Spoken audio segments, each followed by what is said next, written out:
Good evening, everybody, and welcome to SimPlay Motorsport. We are back for the second half of the season, and we are at Snetterton, the home of Gary Leach and the Norfolk Motorsport track for what should be an interesting race. The rain has kept away. It did look pretty mixed last week, but over the weekend and the beginning course of this week, the rain has moved away. And I think that's good for these drivers because this track is challenging enough. I'm your host, Mathew Duffin, joined in the box, as always, by Gray Langley. Gray, tonight should be a real interesting one because the track is a very tight, twisty, narrow circuit. It's going to provide a lot of drama, I reckon, tonight. Yeah, exactly. A lot of the braking zones, especially toward the third sector, are single line braking zones. So especially going down that back straight, going into the left and then hairpin or hairpin-ish right. It's a single file corner, and you'll have to sort yourself out with your opponent before going through there. And especially the last two corners as well. A very, very long extended right-hander into the braking zone of a left can be very inviting to make a send, but probably not the brightest idea. Very tight track, very tricky track. Characteristics of Brands Hatch, Alton Park, even Donington, all the British tracks. But yeah, it'll be very tricky tonight. And as you see there, actually, Wolski going off. You make one mistake, dip one tire in the dirt, and you can lose multiple positions. Yeah, it's going to be an interesting one for sure to see what will happen around Snetterton tonight. But your championship standings are as follows. Steve Millington leads the way from Gary Leach on 534 points from 523.5. Wolski, the man we're watching at the moment, is P3 from Mirko Ritchie. Then it is Sam Greaves. Sam Williams has moved up to 6th back in this championship fight after a good win last time out at Laguna Seca. Michael Johnson is P7 from Tanner Kneebone, Kieran Argent, Keenan Stardog, Mike Hunt, Tyler DeBlock, Gabino Flores, Paul Williams, Sturrock, Jamie Lee, Bounce the Limiter, Taylor, Craig, Betterson, Dronelander, and then Alistair Cummings rounds out the bottom of the pack. Bronze championship then it is Peckman who leads from Cherry Moor with Neil Broom in 3rd place. Neil Broom has really been on a charge of late. He's got himself a few podiums and really been in that hot seat, if you will, in his Aston Martin. Stapley is P4, another Aston Martin that's done rather well as well of late in the Bronze Championship. Mark Tucker's P5 from Malarex, Privet, Page Taylor, Smith, Simcoe and Ian Best. And in the Teams Championship, it is SimPlay Racing who lead the way by quite some margin. Nearly 200, in fact no, just over 200 points to Greasy Bandits Racing. And it is 4Q Motorsport, little further back from Greasy Bandits. Excuse me. Little further back, only the 19 points behind, but not a lot in it. 19 points, anything can happen with one good race tonight. Forever Forward a P4 from Cloud9. Then it is Vanguard Race Team, Richie's Course Team, Team GBR, FRL Racing Team, Team Merlot, Balkan Sim or Black and Blue Racing, Pages Racing Team, Billy No Mates, Mustang Alley Racing, and Quantum Motorsport. Championship getting exciting though now, Langley. We're into that stage of the season where, you know, the back half, the championship's going to start to take its shape. We're going to start to see who are the movers and the shakers in the championship standings, and this is going to be crucial for a lot of drivers out here to really get to grips with what they've got to do. Yeah, and it's fair to point out that there's only 3 drop scores left in this championship. So if you don't have your stuff together at this point in the season, it's going to be really hard to claw points back unless some massive mistakes in the final 2 rounds. It is indeed, as we move into them final few rounds, remembering that next week the times 1.5 points for the 90-minute race once again. Indianapolis for the evening race will be our destination before them hitting the final 3. And that one next week, Langley, feels like it could be a crucial race for a few drivers out there.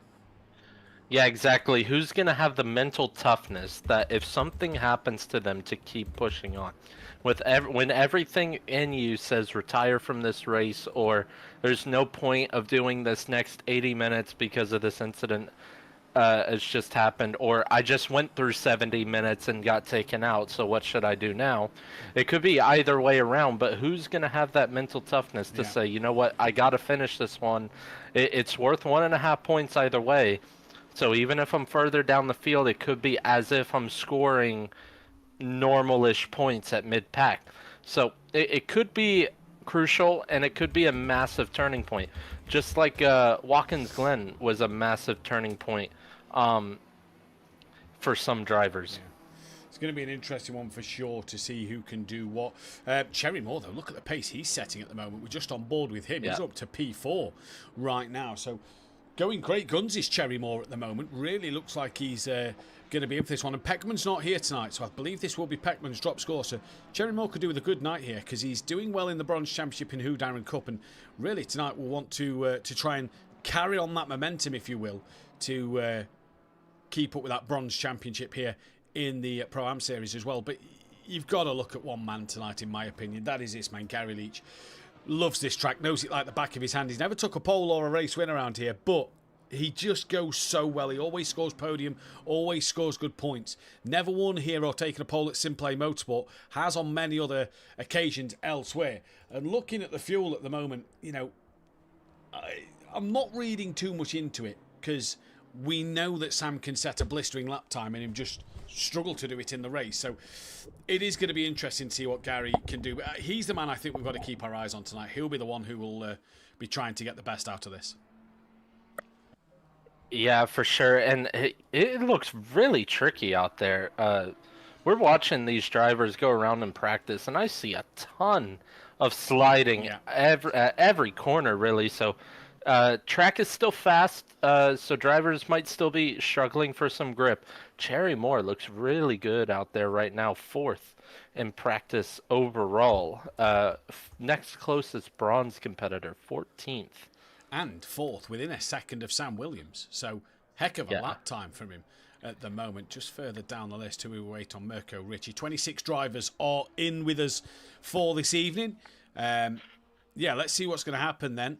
In this one, tricky circuit. The curbs nasty here. We say this a lot about British circuits, but the curbs around British tracks always tend to cause punches or slow punches in these tyres. So it's going to be an interesting one to see what will happen out there tyre wise in terms of the life of the tyres.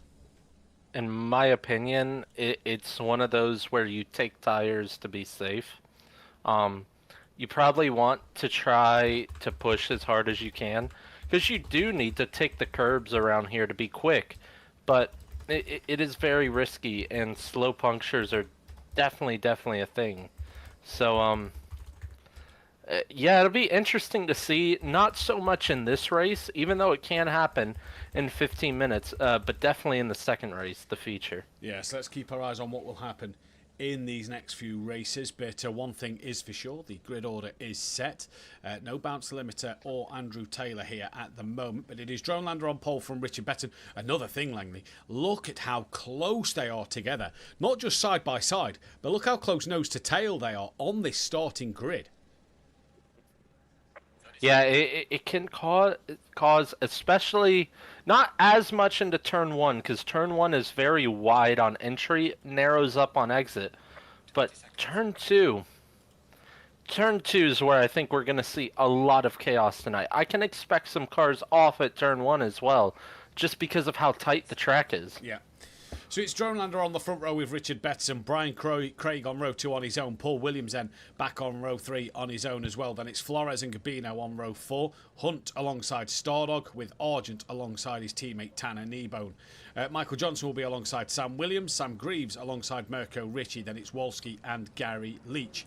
Steve Millington with Jamie Lee on a ban and at the back of the silver grid. And then our new driver Popovic from the Who Darren Cup Championship. He's with us today in the Pro-Ams, so great to see Popovic with us in this race. Taylor leads the bronze away from Privet with Malarex, Tucker, Stapley, Broom and Cherry Moore at the back. Langley, if you have to pick a winger, not FIFA, not football, if you have to pick a winner in this race, who are you looking at? I have no idea what the ones starting up front have to offer, if I'm being honest. I think, again, you have to look a bit down, like where Hunt is, possibly Stardog, Kieran Argent, that area. I think Michael Johnson could be in with a shout. And don't look away from Gary Leach at 16th either. I think I think Richard Bettison, he just is not liking that Aston Martin this season, but he is a really good driver. If he can get out in a way, he could have a shout at this one, you know. I'm looking at Dronelander as well. I think the two on the front could get away here and could really do something. So we'll keep our eyes on that. The poll is up if you want to get your vote in the poll. Good evening to Tanner in the chat. Alistair Cummins as well. We hope to see Alistair on circuit sometime soon. And Gary Clawble as well. Good evening to you all in the chat. If you haven't yet put a comment in, let's hear from you and see who you think is going to win, because Richard Bettison is currently leading that poll at the moment. So going to be interesting. Yeah, I agree with what you're saying there. You're looking down around that Stardogs, Johnson, then you've got the Williams, Greaves, Ritchie, Wolski, Gary battle. I don't know what Steve's going to do around here, so it's going to be an interesting one to keep our eyes on for sure in this race this evening. It is going to provide some good drama. I'm excited to see Bettison out of that Aston Martin, because it is the one vocal point he's been all season, and we saw how good he was in the Lexus last season, bronze champion. And I think he's gotten better just because he's been in a bad car. He's had to fight this Aston all season. Just does not suit his driving style. Excuse me, but he's still a top driver, and he provides us good racing on his day. So I'd like to see him back on that top step or around fighting. So yeah. I'll give him my shout. Well, he has got a qualifying ban, along with Paul Williams, Jamie Lee, in race 2. So they've all got a qualifying ban coming their way, sadly, in the next part of this race. But let's see what they can do here in race number 1. Going to be interesting. I was sad to see him come out the Lexus, personally, because I thought he drove really well in that. I thought he should have stayed in it. But we're round Murray's, and we're on the start straight here for the first time this evening in the formation lap. And who will do what coming down this beautiful start straight then towards the start line? There you go. What will we be able to see in this race? Because it could provide some great drama here at Snetterton. It always has been a tricky circuit to get right. You might see me in the GT3 next week as we are green and go. And it's a good start from Dronelander, already moving further forward. Brian Craig looking to get up the inside of Richard Bettison, and does so. Brian Craig with a lovely move there, as was Flores. That is Bettison onto the grass then, already on the outside. And Dronelander's had his own dramas, and he's made a mistake, and off he goes. So Brian Craig, none of us mentioned him, leads this race at the very start of it. What a start from Brian Craig. Further down the field, what has happened then? We've got that of Gary Leach already attacking the back of one of the forever forward drivers. That looks to be Kieran Argent. It's Tanner Nebone who's Gary Leach is attacking. Gary's already got himself out of Sam Williams, who's tumbled down the order a little bit. We're waiting for them to filter through the first sector time. And in towards Agostini they come for the first time. The trickiest corner on the circuit, if you ask me, as it is Brian Craig who leads the way from Diego Flores. Gabino is third place. A few yellow flags. Bettison has had another off at Palmer's, so he struggled here, but it's Craig, Flores, Gabino, Paul Williams as he avoids Stardog. Oh, where's the contact? And that Gary Leach was sideways. Gary Leach is off. I think it all just got dominoed up, and off he goes, tumbling down the field. So it's changing once again. But one thing we do know is that Lamborghini of Brian Craig got exactly the start he needed, and now he's got Diego Flores on the back of him. That was exactly the start he needed, and he looks very feisty out there today. We'll see if Diego Flores can do anything getting toward the back of that Lamborghini, but great start from him.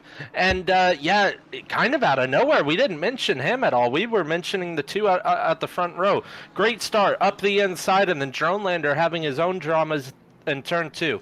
And I wonder if Wolski at the back of Gary Leach, because his front end has been crumpled up a little bit at the start of this race. The 437 of Jamie Lee has also dropped down the order. He's had a moment just with a yellow flag there. Gary Leach was down to 20th, and he's off the track again. So Gary Leach, the man we said to watch, struggling already as Hunt is into the pit lane. That releases Argent up into 4th, but so is that of Johnson, Wolski and Sam Williams all coming into the pits. Here's Keenan Stardog, who's dropped down the pack a little bit more, and Mirko Ricci already behind that of Malarex and Tucker. So a couple of the bronze drivers moving up the order a little bit, but Brian Craig, so far the start he would have wanted. Gabino could be a man to watch in this race, as he's on the back now with Diego Flores, just coming through Palmer's a little wider than he'd have wanted there, and onto that rumble strip behind he goes. But Kieran Argent, could he be the one to keep our eyes on?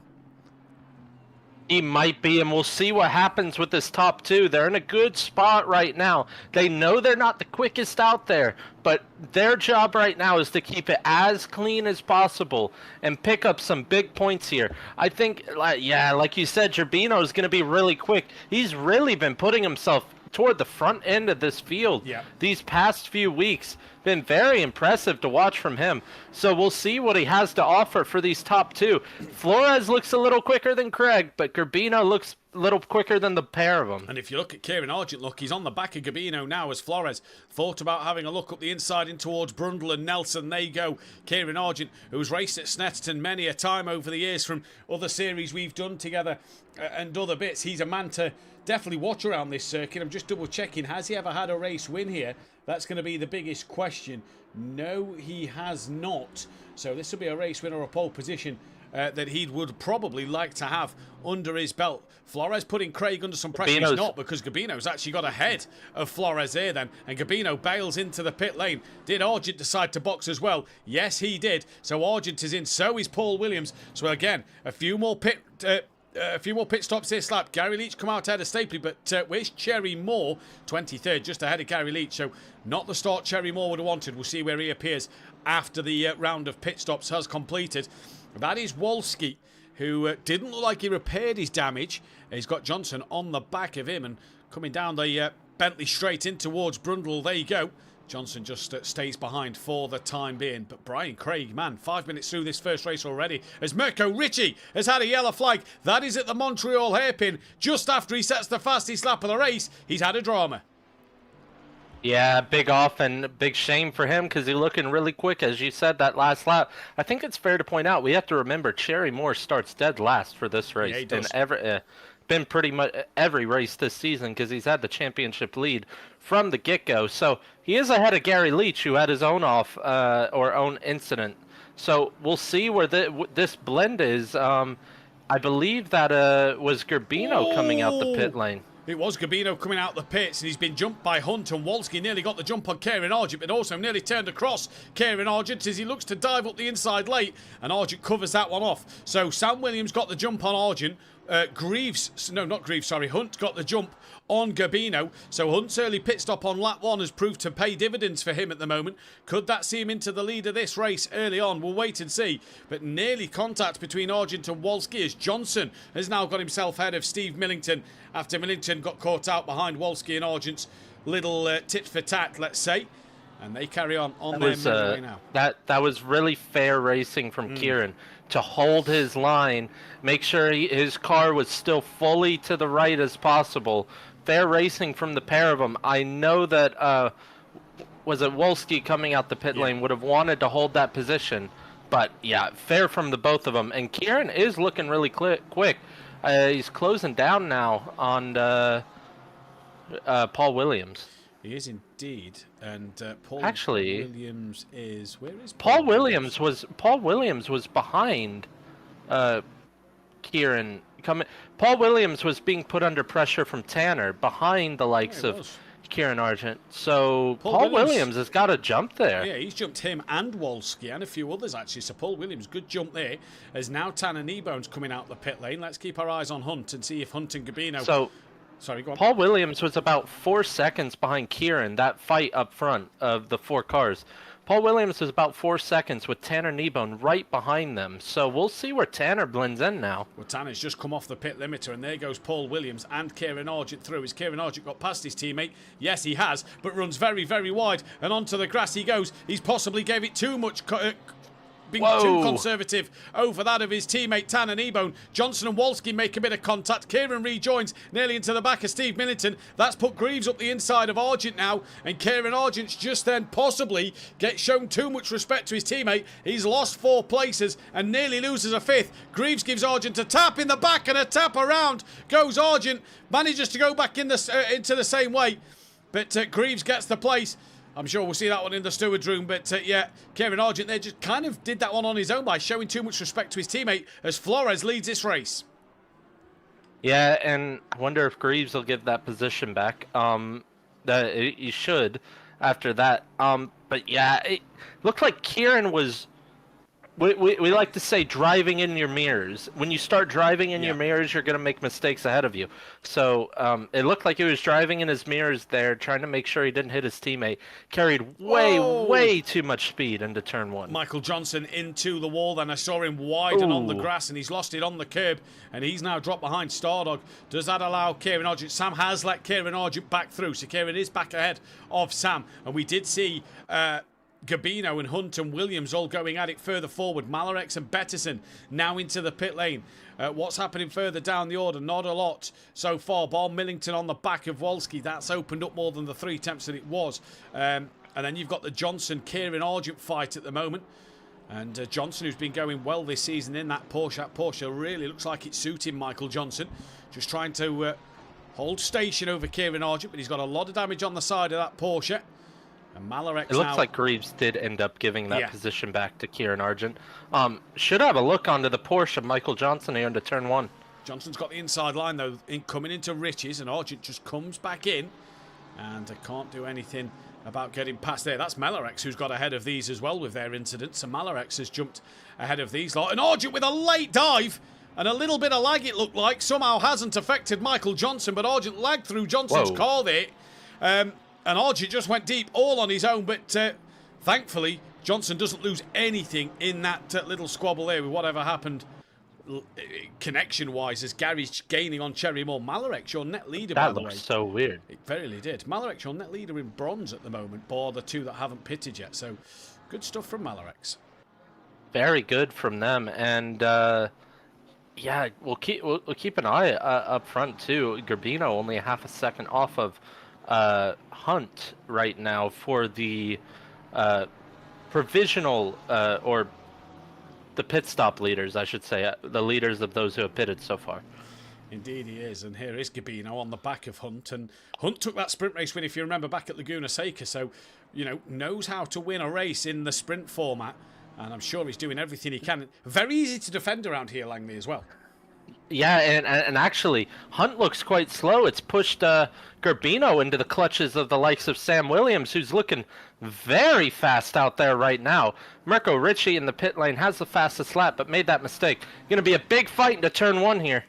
Indeed it is. It's Hunt in the middle, Gabino on the left, Sam Williams on the right. Although Hunt is on the racing line. Here comes Sam Williams looking for a late lunge up the inside. Can't do it on Gabino that time around. And Hunt, I think this is brilliant from Hunt. Great defensive driving and trying to put Gabino into the clutches of Sam Williams just to try and give himself some breathing room. Out front though, Flores 1.5 clear of Brian Craig. So we'll see what happens when then the pit stops come around for them. And then Tan and Ebone is the front of the train here of Wolski and Millington and Stardog. And this is good for Greasy Bandits. Good points. They're ahead of both. One car is ahead of both SimPlay drivers, and the other one is ahead of Gary Leach at least. So they're going to claw good points back over SimPlay Racing, and then they're both ahead of Sam Greaves. So they're going to claw potentially good points back over the 4Q Motorsport drivers as well. So good points to be scored here. Good evening to Peaceful Stepdad and Swindle Mac. Hope you're both doing very, very well. And a good little fight here for Wolski to get involved in. Mirko Ricci has come out of the pits ahead of Sam Greaves and Malarex. Gary Leach has cleared Cherry Moore, and he's only 5 seconds off the back of Popovic in this one at the moment. So we'll see what develops there. Gabino and Sam Williams are still close together. Car off in the background. Looked like Millington had just dropped a wheel on the dirt in the background, although he looks like he's attacking to the side of Wolski. Can't get it done though. He's not up far enough alongside. And what's happening behind Johnson? Not a lot. I thought Mirko Ricci was side by side, but the camera angle has lied to us. And they carry on their merry way. as we've got Tucker and Jamie Lee into the pits. And look at Hunt just having a bit more of a cushion now over the other cars behind him. That is just allowing him to just be a little bit more patient. Although Gabino, great run out the final corner, gets really tucked back up underneath the rear wing of Hunt. They've both dropped Sam though, Langley. Yeah, they had one thing I wanted to point out. It's a characteristic of this track that I've noticed. Drivers either love it around here, like the likes of Gary Leach, or they hate it. I really haven't seen many drivers that are just like, it's in the middle. I've either heard they love it or hate it around here. Gabino putting Hunt under a lot of pressure right now. The more Hunt goes defensive, the more it'll push Sam back into him. I wonder if Sam had a little scrap with Gabino and lost a bit of time, because now he's starting to slowly claw him back. But yeah, this is a great fight right now up front. Stop-go penalty for Jamie Lee speeding in the pit lane, and Tucker is we know he's no longer not your bronze leader. That must change through sector 1, as here comes Malarex to go through that first sector then. And Malarex has got Kieran Argent on the back of him, but this could be a good result for Tucker in this race. Back to the Gabino, Williams and Hunt fight, with the top 4 still to pit. Taylor, Dronelander and Flores. Flores in, as well as Brian Craig still to pit. Their 2 leaders are in. I reckon they could have possibly got round. No, actually, the start line will be before the end of the race. So, yeah, this will be their last time to pit. And is Dronelander going to box as well? In he comes. And these 3 are nearly on the back of Taylor here, who's still got to pit. So they'll be hoping that Taylor boxes this lap so they can clear him pretty comfortably, because Hunt will not fancy having to fight another car, as Gabino's a little wide and Sam had a look there. Yeah, I don't think Taylor can make it another lap. I think he'd take the checkered at that point, so I think he has to pit. We'll see if he does come into the box this lap. Flores is now away and not off the pit limiter yet, as Taylor is into the pits. Flores is now off the limiter. Here comes Hunt. Has Hunt done it for 2 weeks in a row? He takes the lead, and through goes Gabino and Sam Williams on Diego Flores. So Flores comes out P4. Brian Craig is even further down behind Paul Williams, Tannen Ebone and Wolski. So what a shame for Brian Craig. But we've all of a sudden got a real fight on our hands till the very end of this race between the front 3. Yeah, exactly. Sam's playing it very smart, very patient. He said he didn't want to be too aggressive for the win last week in Laguna Seca, and then he took advantage of that in the feature race as well. So he's doing the same here. 3rd place already, gaining points on the championship leaders. So oh, he's made a mistake, though. Good from him. He's just bounced off the curb at Agostini, and that's cost him a lot of time to Gabino. And if this is the final lap of the race, that could be heartbreaking for Sam. Taylor didn't do his pit stop. It's definitely the final lap. Taylor, yeah, definitely is. Sorry, yeah, you're right. I've just seen the timer. Taylor didn't do his pit stop, so he's going to get a time penalty at the end of this one. Jamie Lee has still got to serve his stop-go penalty. And this, then, is looking pretty comfortable for Hunt, because the next time you're going to make a move, you've got to be brave to get a move done here at Brundle and Nelson. Really tricky chicane to get right, and you're not really going to try and pass somebody through the bomb hole or core him into Murray's. Again, got to be brave to get that one done, as Gabino gets very, very close to Hunt. It isn't going to happen, though, and this could go the way of Mike Hunt here. He's just got to keep it pointing in the right direction to the final corner. Yeah, we'll see if he can hold it now. It looks like he's got it all done. That's the easy part. Now it's just not to lose the rear end. As he comes into the final corner now, then Hunt rounds Murray's for the final time. Takes it nice and easy. Maybe a little too easy, because Gabino and Sam have got even closer. But it's not going to matter. Hunt is going to take the checkered flag, and he's going to win his 2nd race of the season from Gabino and Williams. Flores with a P4. Great result for him. And for Paul Williams. Solid P5 from Tannen Ebone. Sam got really close there. Really did in the end. 600ths of a second. Brian Craig was 8th, just ahead then of this pack look of Millington, Johnson, Mirko, Ritchie, Sam Greaves, Keenan Stardock, Dronelander. Argents fell even further down the pack to P15. Malarex will win in bronze. Mark Tucker will take a 2nd place in bronze. Gary Leach down to 18th from Cherry Moore. 3rd place in the bronze category. Popovic will cross the line for P20. And then it will be not Taylor across the line. It will be Jamie Lee across the line, but he's got that stop-go penalty to serve. Stapley, 23rd. Privet, 24th. Bettison will come across the line for 25th. And I think Taylor's trying to do his stop here. He will get there before the start line even comes up. So we'll have a bit of a wait while we wait for Taylor. But One thing you can assume is that Jamie Lee may be behind Taylor. 60-second time penalty to his name. But what a start for Hunt in this race. That is the way to do it. We're going to be back after a quick break momentarily. Don't...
screen back up, but you can go back live.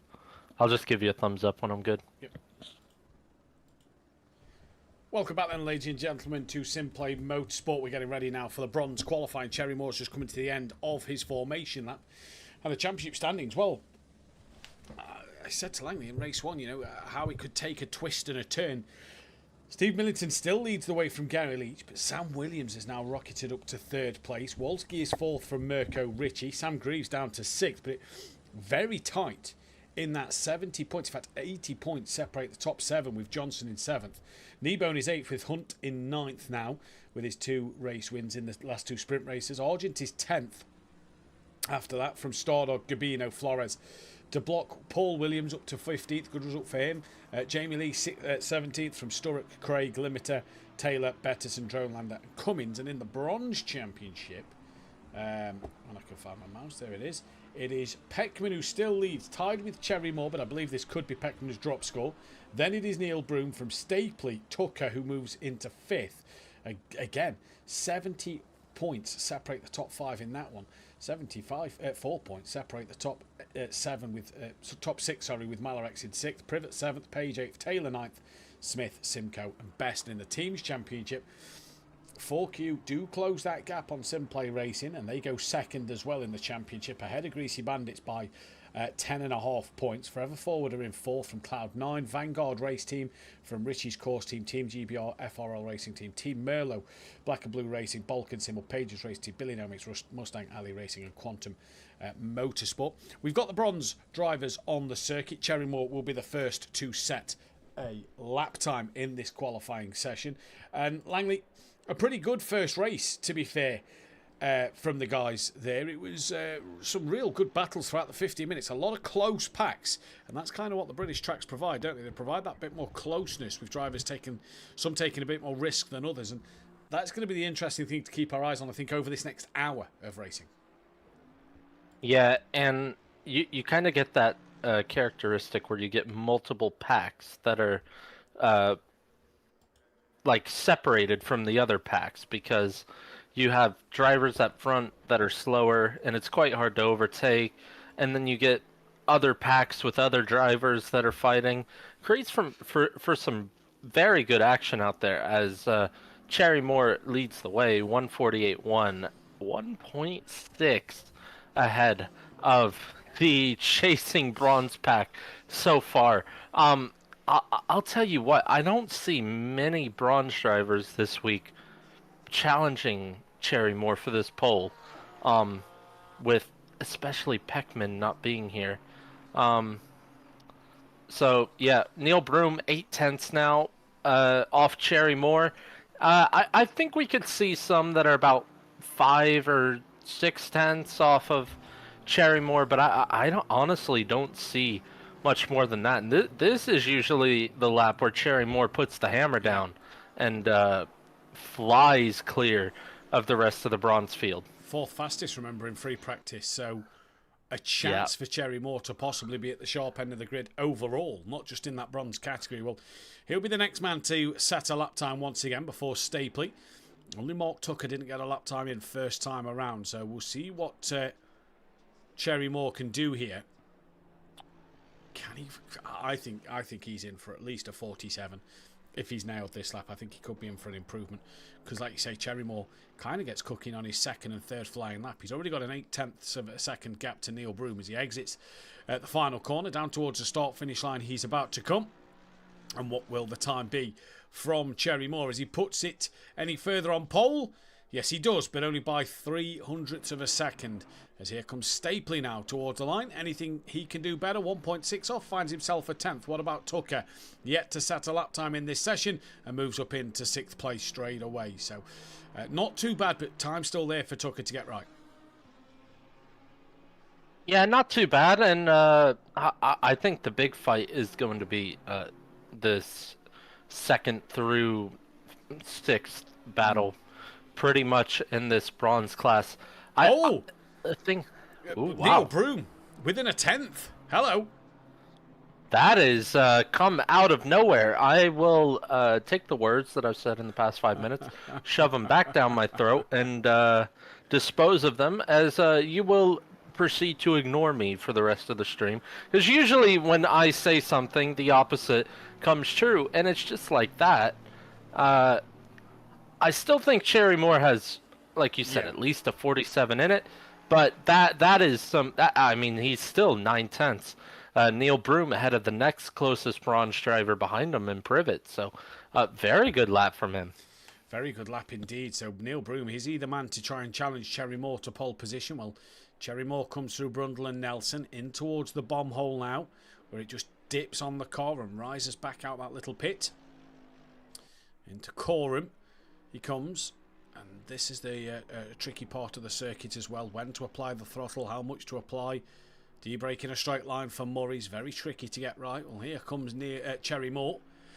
Privet's back in the pit lane now. He can get out to do one lap. Excuse me. Will he be able to get out to do one lap? That's going to be the question. Cherry Moore to the line. Only finds a 10th. Class says, did he miss anything in race one? Just great action, to be fair, Class. It was really good fighting from everybody out there. Stapley moves up into P4 ahead of Malarex. Here comes Tucker. Will Tucker be able to find any more time? No, he doesn't. Stays down in P6. Taylor is coming towards the line now. Can he find anything else? Currently 5.5 off the back of Cherry Moore. He's about 3.4 off the back of Tucker. And he finds himself a 2.5. What about Neil Broom? Does he find any more time in this car? No, he doesn't that time around. So Malarex we turn our attention to. And Privet can still come out the pits here, but he might be done. That is Tanner Kneebone, I believe, coming to the end of the pit lane as Malarex moves up into third. And both the forever forward cars getting out on track or getting to the end of the pit lane, Langley, very, very early. I like that strategy call from them. Yeah, you especially need clean air around here, and I can still see a scenario where on the outlap it gets checked up a bit into that final corner. So it's smart to line up now, and they're the first ones to do it. The tires will cool down a little bit over this next minute and a half, but yeah, it's good to get down to the end of the pit lane, and we'll see what Cherry Moore has on this lap. And good lap from Malarex to get himself up into P3. That's about where more where I'd expect him to be.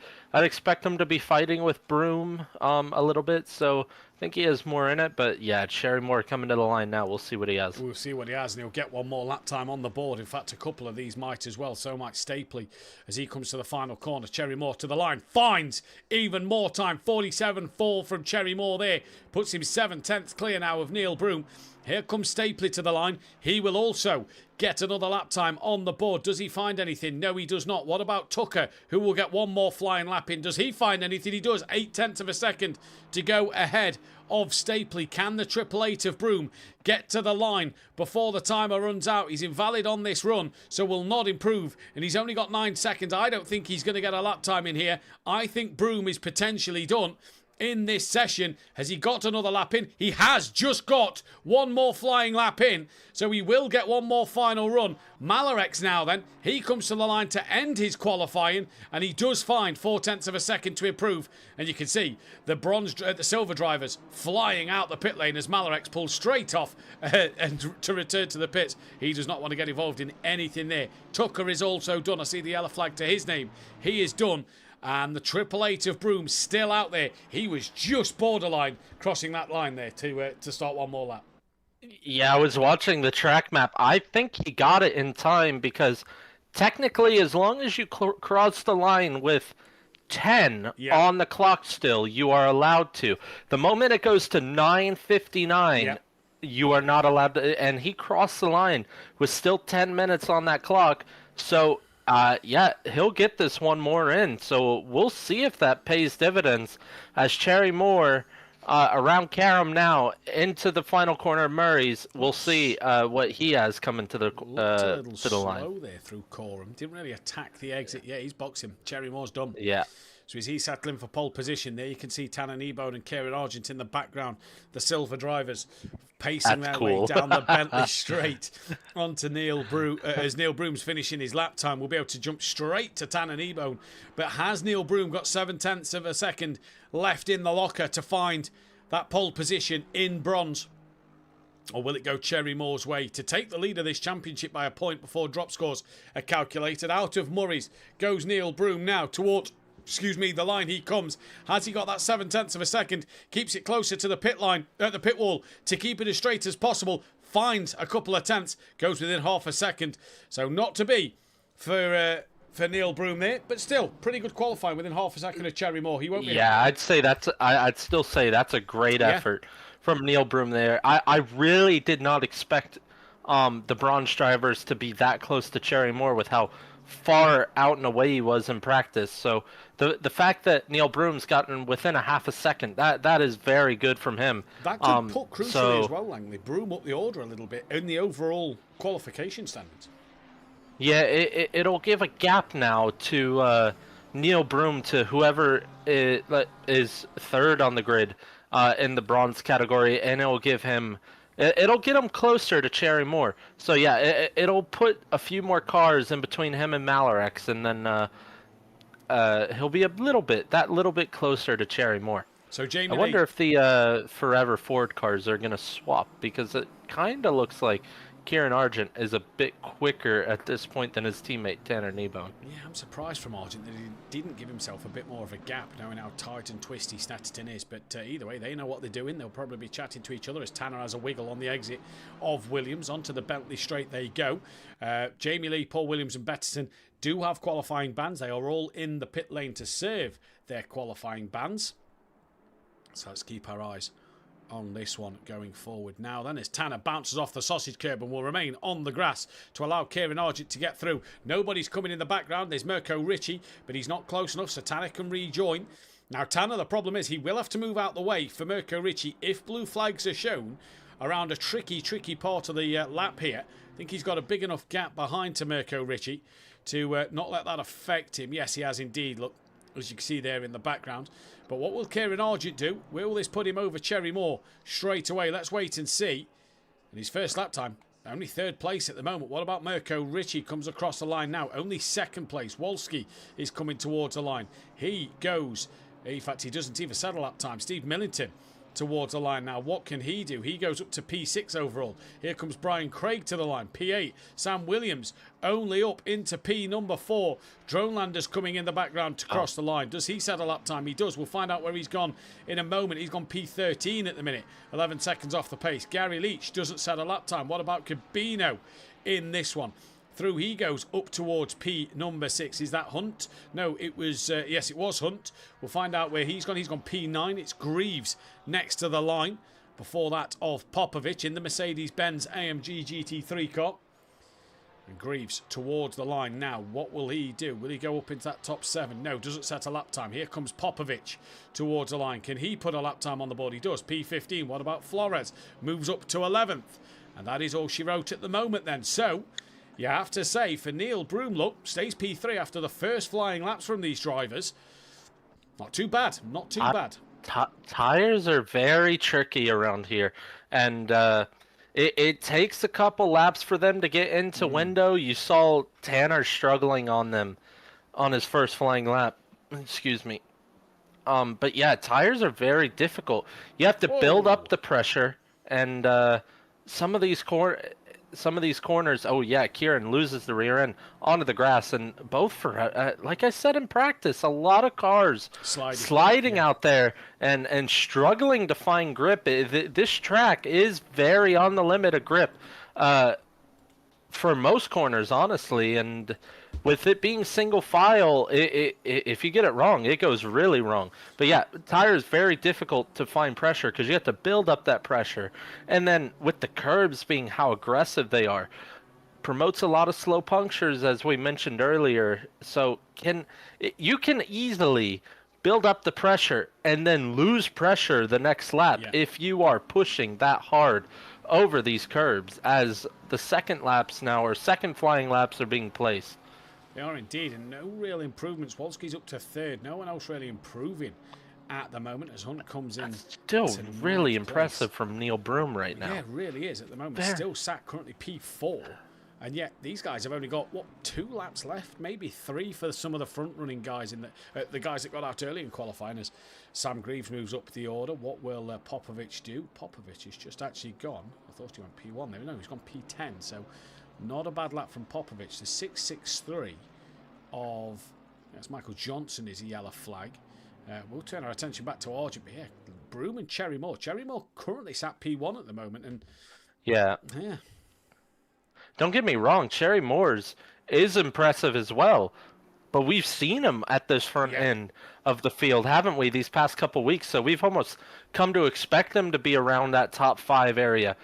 Neil Broome has not really even been in the top 10 area. So the fact that he's this far up the order. Now, I know some drivers are struggling out there just to set a lap time, and there's three of them that are on quali bans, but still, Kieran's looking like he's lagging a lot today. We saw it in the first race as well. Tanner Nebo just moves up into P number 4. Mirko Ricci now goes pole position. Wolski doesn't find an improvement. The 94 of Sam Williams has got Brian Craig right ahead of him. So has Sam Williams lost some time there? That is one of the 4Q drivers coming out of the pit lane. Sam goes up into 3rd. Brian Craig up as well. What about Steve Millington here? Can he find any more time? He does, but stays 15th. Dronelander stays 16th. Gary Leach now moves into 2nd place, 2/10 off of the pole. This is what I said about Gary Leach. Keep your eyes on him. Gabino now up into 6th place. I believe that is, it's not Sam Greaves, it was Hunt who's just moved up into 11th. And what can Popovic do now? Currently down in 12th. 1.4 off the pace, but Broome still P8. Cherry Moore still in 3rd place, so still a good qualifying from everybody, from the 2 bronze drivers at the moment. Yeah, how much did Neil Broome improve on that final lap? Do you remember? 3/10. All right, where would that put him right now? That would put him around 11th? Yeah, 11th. It'd be 11th. Yeah. So that is a crucial improvement. It doesn't improve his class position, but like I said, look at all those extra cars that are between him and Malerex now on the starting grid. It might even be more with the likes of Steve Millington, Dronelander, and Michael Johnson improving. Yeah. We know that those 3 can definitely improve. So it might be quite a few cars in between the likes of Neil Broome and Malerex. I think you're right there, and I think as well that track position at the start could be a bit more of a key, being more at the front, as Mirko Ricci's bailed on this lap. Here comes Kieran Argent. Can he find a couple of attempts to move himself more up into that top 10, or will it be 10th place? He goes P6, and not a bad lap there to say he made a mistake. Tanner Nebone doesn't improve. What about Wolski? Wolski moves up into 3rd. Just seen that Mirko Ricci had bailed on this lap. Brian Craig, has he got enough to improve here for P13? Needs 4 attempts to make himself into that top 10. What can he do? Not a lot there. Sam Williams, does he improve? No, stays P5. We're now going to look at Looks Steve like Millington. Sam backed up a little bit. Millington up into P11. Gary Leach then. No Snetterton like the back of his hand. Sure, he'd love a pole position at Snetterton at SimPlay Motorsport. Not going to get it this time around. He's going to have to try on his final lap to get it. What about then Serge Gabino? Again, he can't find any more time. And we turn our attention to the next man on a flying lap, Keenan Stardog, who is yet to get a lap time on the board, struggling out there at the moment. Yeah, it's very difficult sometimes. If you're not in a rhythm around here, it is difficult to get into one. Yeah. And this will be his only lap time he puts on the board this session, if it is valid. And it looks like it's valid. So still pushing out there. We'll see. To the line comes Keenan Stardog now, and he moves up to P11. So good qualifying for him. Jump. But with every silver driver that finishes qualifying, that just kind of goes in the favour of Neil Broome to be ahead of on the grid at the moment. Looks like Argent and Kneebone has bailed on their laps, because they was both ahead of Wolski, who's just had a big snap, and he's now bailed, so it won't be pole position for Wolski. We now turn our attention to Mirko Ricci then. Can he improve on his time? He's just under 2.5 tenths ahead of Gary Leach. We've not seen Mirko on pole since Hungaroring. Is this his chance to get back onto that front row of the grid? Here at Snetterton, Lamborghini very strong around here. If you remember back to season 5 or 6, I think it was, Dan Davis very strong in the Lamborghini around here. Took a clean sweep in all the sessions. And has Mirko got enough to improve on his lap time? He does, but only by a tenth. Sam Williams needs half a second to find an improvement. Has he got it in the locker to do just that? Comes to the line now, moves up to second, narrowly missing out on that pole position, does Sam Williams there, by 300ths of a second. Here comes Gary Leach. Does he have that 3/10 to put it on pole? No, he does not. So Mirko Ricci will be on the front row with Sam Williams, just like it was at Hungaroring. Yeah, you mentioned that Lamborghini around here. If you remember, Ben Rook also dominated around here before he made a mistake, crucially losing out on that win. So yeah, the Lamborghini flexing its muscles around here. Garbino also up the order as well. Brian Craig's has looked good tonight. So yeah, Lambo looking very strong around here. Good lap from Sam to finally get a clean lap in. I think he was caught behind Brian Craig and backed off on that one lap to get some clean air. So he's put it on the front row, finished third in race one. You mentioned, Matt, the championship standings. Sam's been gaining points these last few races, and the one thing that we've always said, and mute Sam, if you're rewatching the stream, mute right now so you don't hear this, please. The one thing that we've said is he needs to get his consistency down.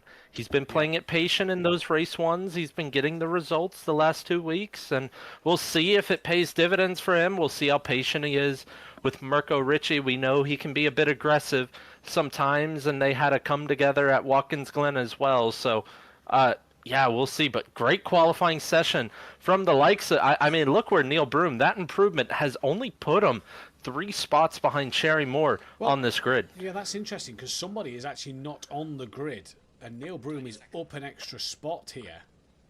And it's the car behind, I think it's Tanner Kneebone. It is Tanner Kneebone. I've just looked on the qualifying. So Tanner Kneebone is not on the grid here. So a disconnection for Tanner. So that promotes Broom up another spot. So, yeah, sadly for Tanner, not on the grid. Hopefully he can get back into the pit lane. He is back in the lobby. But will be, he's put him at the back of the grid. Now, I don't think Tanner will be complaining because he's at least in the lobby to get this race That's better than a pit lane start. That's better than a pit lane start, at least. He's been able to get his setup loaded. Yeah, exactly. Class is saying I have a good feeling about Williams in this race. Yeah, I fancy Williams, but it's hard to look past Leach. One thing to notice as well, by the way, no rain forecast tonight, but it is very cloudy overhead. It's been sunny for the first race and for the qualifying session. It is now very, very cloudy overhead. That'll just change that track a little bit more, just make it a little bit more slippier for the drivers. Yeah, and the temperature will drop, which will help. Actually, it might hurt the tires with the decreasing pressures sometimes. So, yeah, it'll be interesting to see if anyone falls off towards the end of the stint, because a slow puncture can cost you sometimes 4 to 7 tenths per lap, depending on how severe it is. Yeah. The temperature usually doesn't. The temperatures usually don't change in the tires, but the grip level with the pressures the pressures are very sensitive on this game, so it can cost you quite a bit of time per lap. And I think that this is a take tires race, not in the terms of tire wear, but just tire protection. I agree. And as always, don't forget to check out in the description below our fantastic sponsor and supporter of Design Manchester, producers of vinyl graphics, laser engraved gifts, mugs, printed clothing, and much more, including SimPlay Motorsport merchandise. Head over to their Facebook page, Designed Manchester, for more information as we get ready to go racing here. In this second race of the day, it's going to be an interesting one to see what will happen. There is a car starting from the pit lane. That is the number 19 of Gabino will start from the pit lane. So that promotes Neil Broom up yet another spot in this race. So Gabino will start from the pit lane then. And even more dramas here at Snetterton for this race. What is happening? Because Tanner Kneebone obviously must have had a connection issue. And he's now at the back of the grid for the start of this one. And Gabino will start from the pit lane. So Broom now P7, Langley. Yeah, this is turning out to be ecstatic for Neil Broom, especially if he can hold his spot and fight with the drivers around him. I say the fight to watch here, if Sam gets ahead of Mirko Ricci, how aggressive is Mirko Ricci?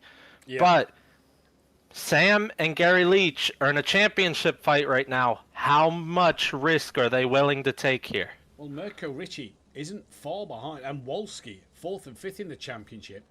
You know, Mirko Ricci's 5th. He's on 524 points. He's only 65 behind Steve Millington. So they're also in a championship fight because Mirko's only 17 points behind Sam Williams. So I think they're going to be... I think this is the start of the stage of the season where these guys are going to be fighting even more. And that front four could be an interesting opening lap. We're about to get ready to get going here at SimPlay Motorsport then. What do you guys think about this track? I actually like it. I don't mind this circuit for a spectator point of view. Dislike to drive it. Gav with a good qualifying again. Indeed, it is for Cherry Moore. We are green and go, though, for the second and final time this evening. Mirko Ricci gets a heck of a start. Look at Gary Leacho coming down in towards turn 1, heading in towards Ricci's corner. He's on that inside line of Sam Williams. Sam has to avoid taking that inside tighter line. That'll give Gary a run down towards the Montreal hairpin then. And is this Gary Leach up the inside of Sam Williams and through? Well, he's got the job done now. Little wiggle on exit and a spinner. And Cherry Moore is involved in an absolute bit of chaos with everybody ploughing into him, and there's even more drama. That is Privet, who's just had a spin across the front of a couple of cars as well, and there is a lot of yellow flags out there already, Gray. That's the exact kind of chaos you would think would happen down to a hefty, hard braking zone in turn 2. And, yeah, Gary got the start he wanted. Mirko Ricci as well. Very good start. Sam down a spot, but I don't think that will deter him too much. The front runners away nice and cleanly. Neil Broom down a few... Actually, no, I don't think Neil Broom's down a few positions, is he? Because Privet has not...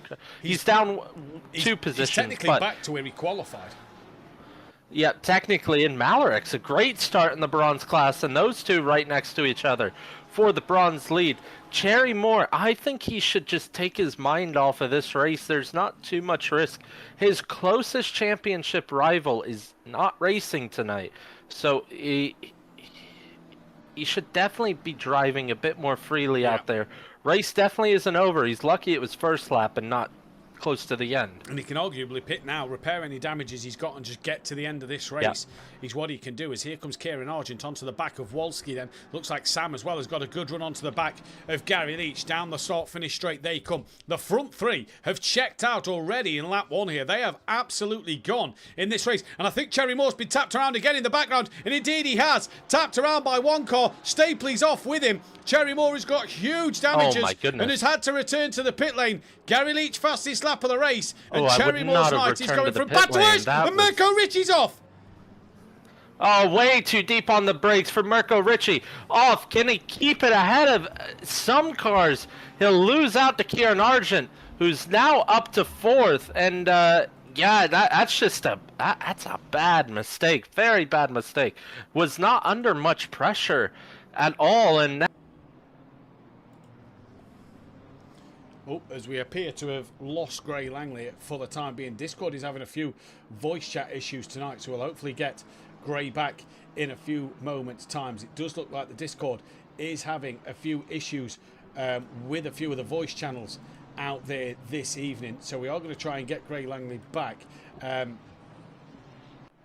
We'll just try and get Langley in on a call. So if you do hear a ringing noise, I do apologise. We're going to try and get Gray Langley in on a call, and I believe we have got Gray in on a call. Now, so this is just a normal call for me and Gray to be a part of. We're not in any voice chats here in this one, but yeah, Mirko Ricci losing out. So it's Gary from Sam, from Wolski, from Argent now. Ricci's 5th from Sam Grieve, Steve Millington, Hunt from Broom. Broom, your bronze leader in this one. What a mistake, says Class in the chat. Wouldn't have returned to the pits if I was Gav. Neither would I. Yeah. I think that's what you were saying, Langley, just before it froze. Yeah, returning to the pits is... he was at the final corner already. That's the point. If you're going to repair damage, you might as well drive into the pit lane. Because then you have to do the tow time, and not a smart idea. He's going to be dead last for a while now unless we get some retirements. Yeah, unless we get some retirements, he will be dead last. Tanner Nebo, by the way, from the back of the grid, already up to 16th, and he's on the back of Paul Williams. Murdered, says Cherry Moore in the chat. Well, make sure you put them tickets in, Gav. Shame, but yeah, it is one of them at the end of the day. Don't return to the pit lane next time. Just better to get back out there and score some points, I think, in this race. As here comes Tanner Nebo looking up the inside of Paul Williams in towards the Montreal hairpin. He goes, and through goes Paul Williams up the inside. Tanner Nebo up the inside of Paul Williams, who was on a qualifying ban himself.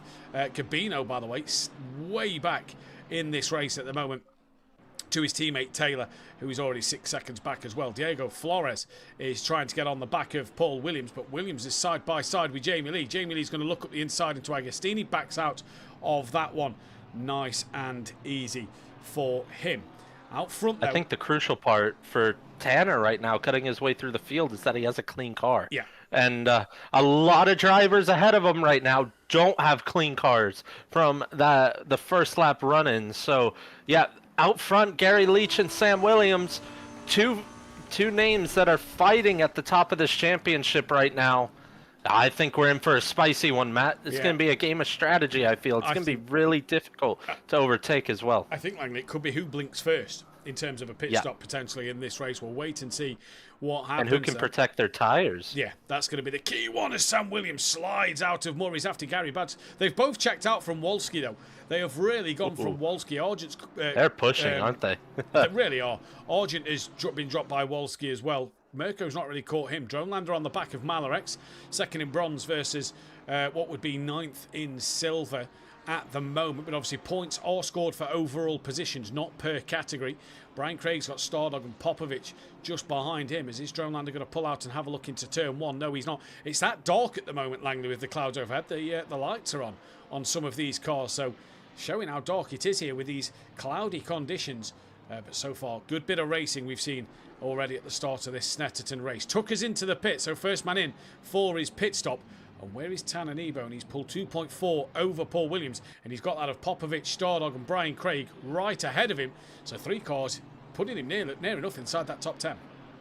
The issue with pitting early around here is the pressures, as I mentioned earlier.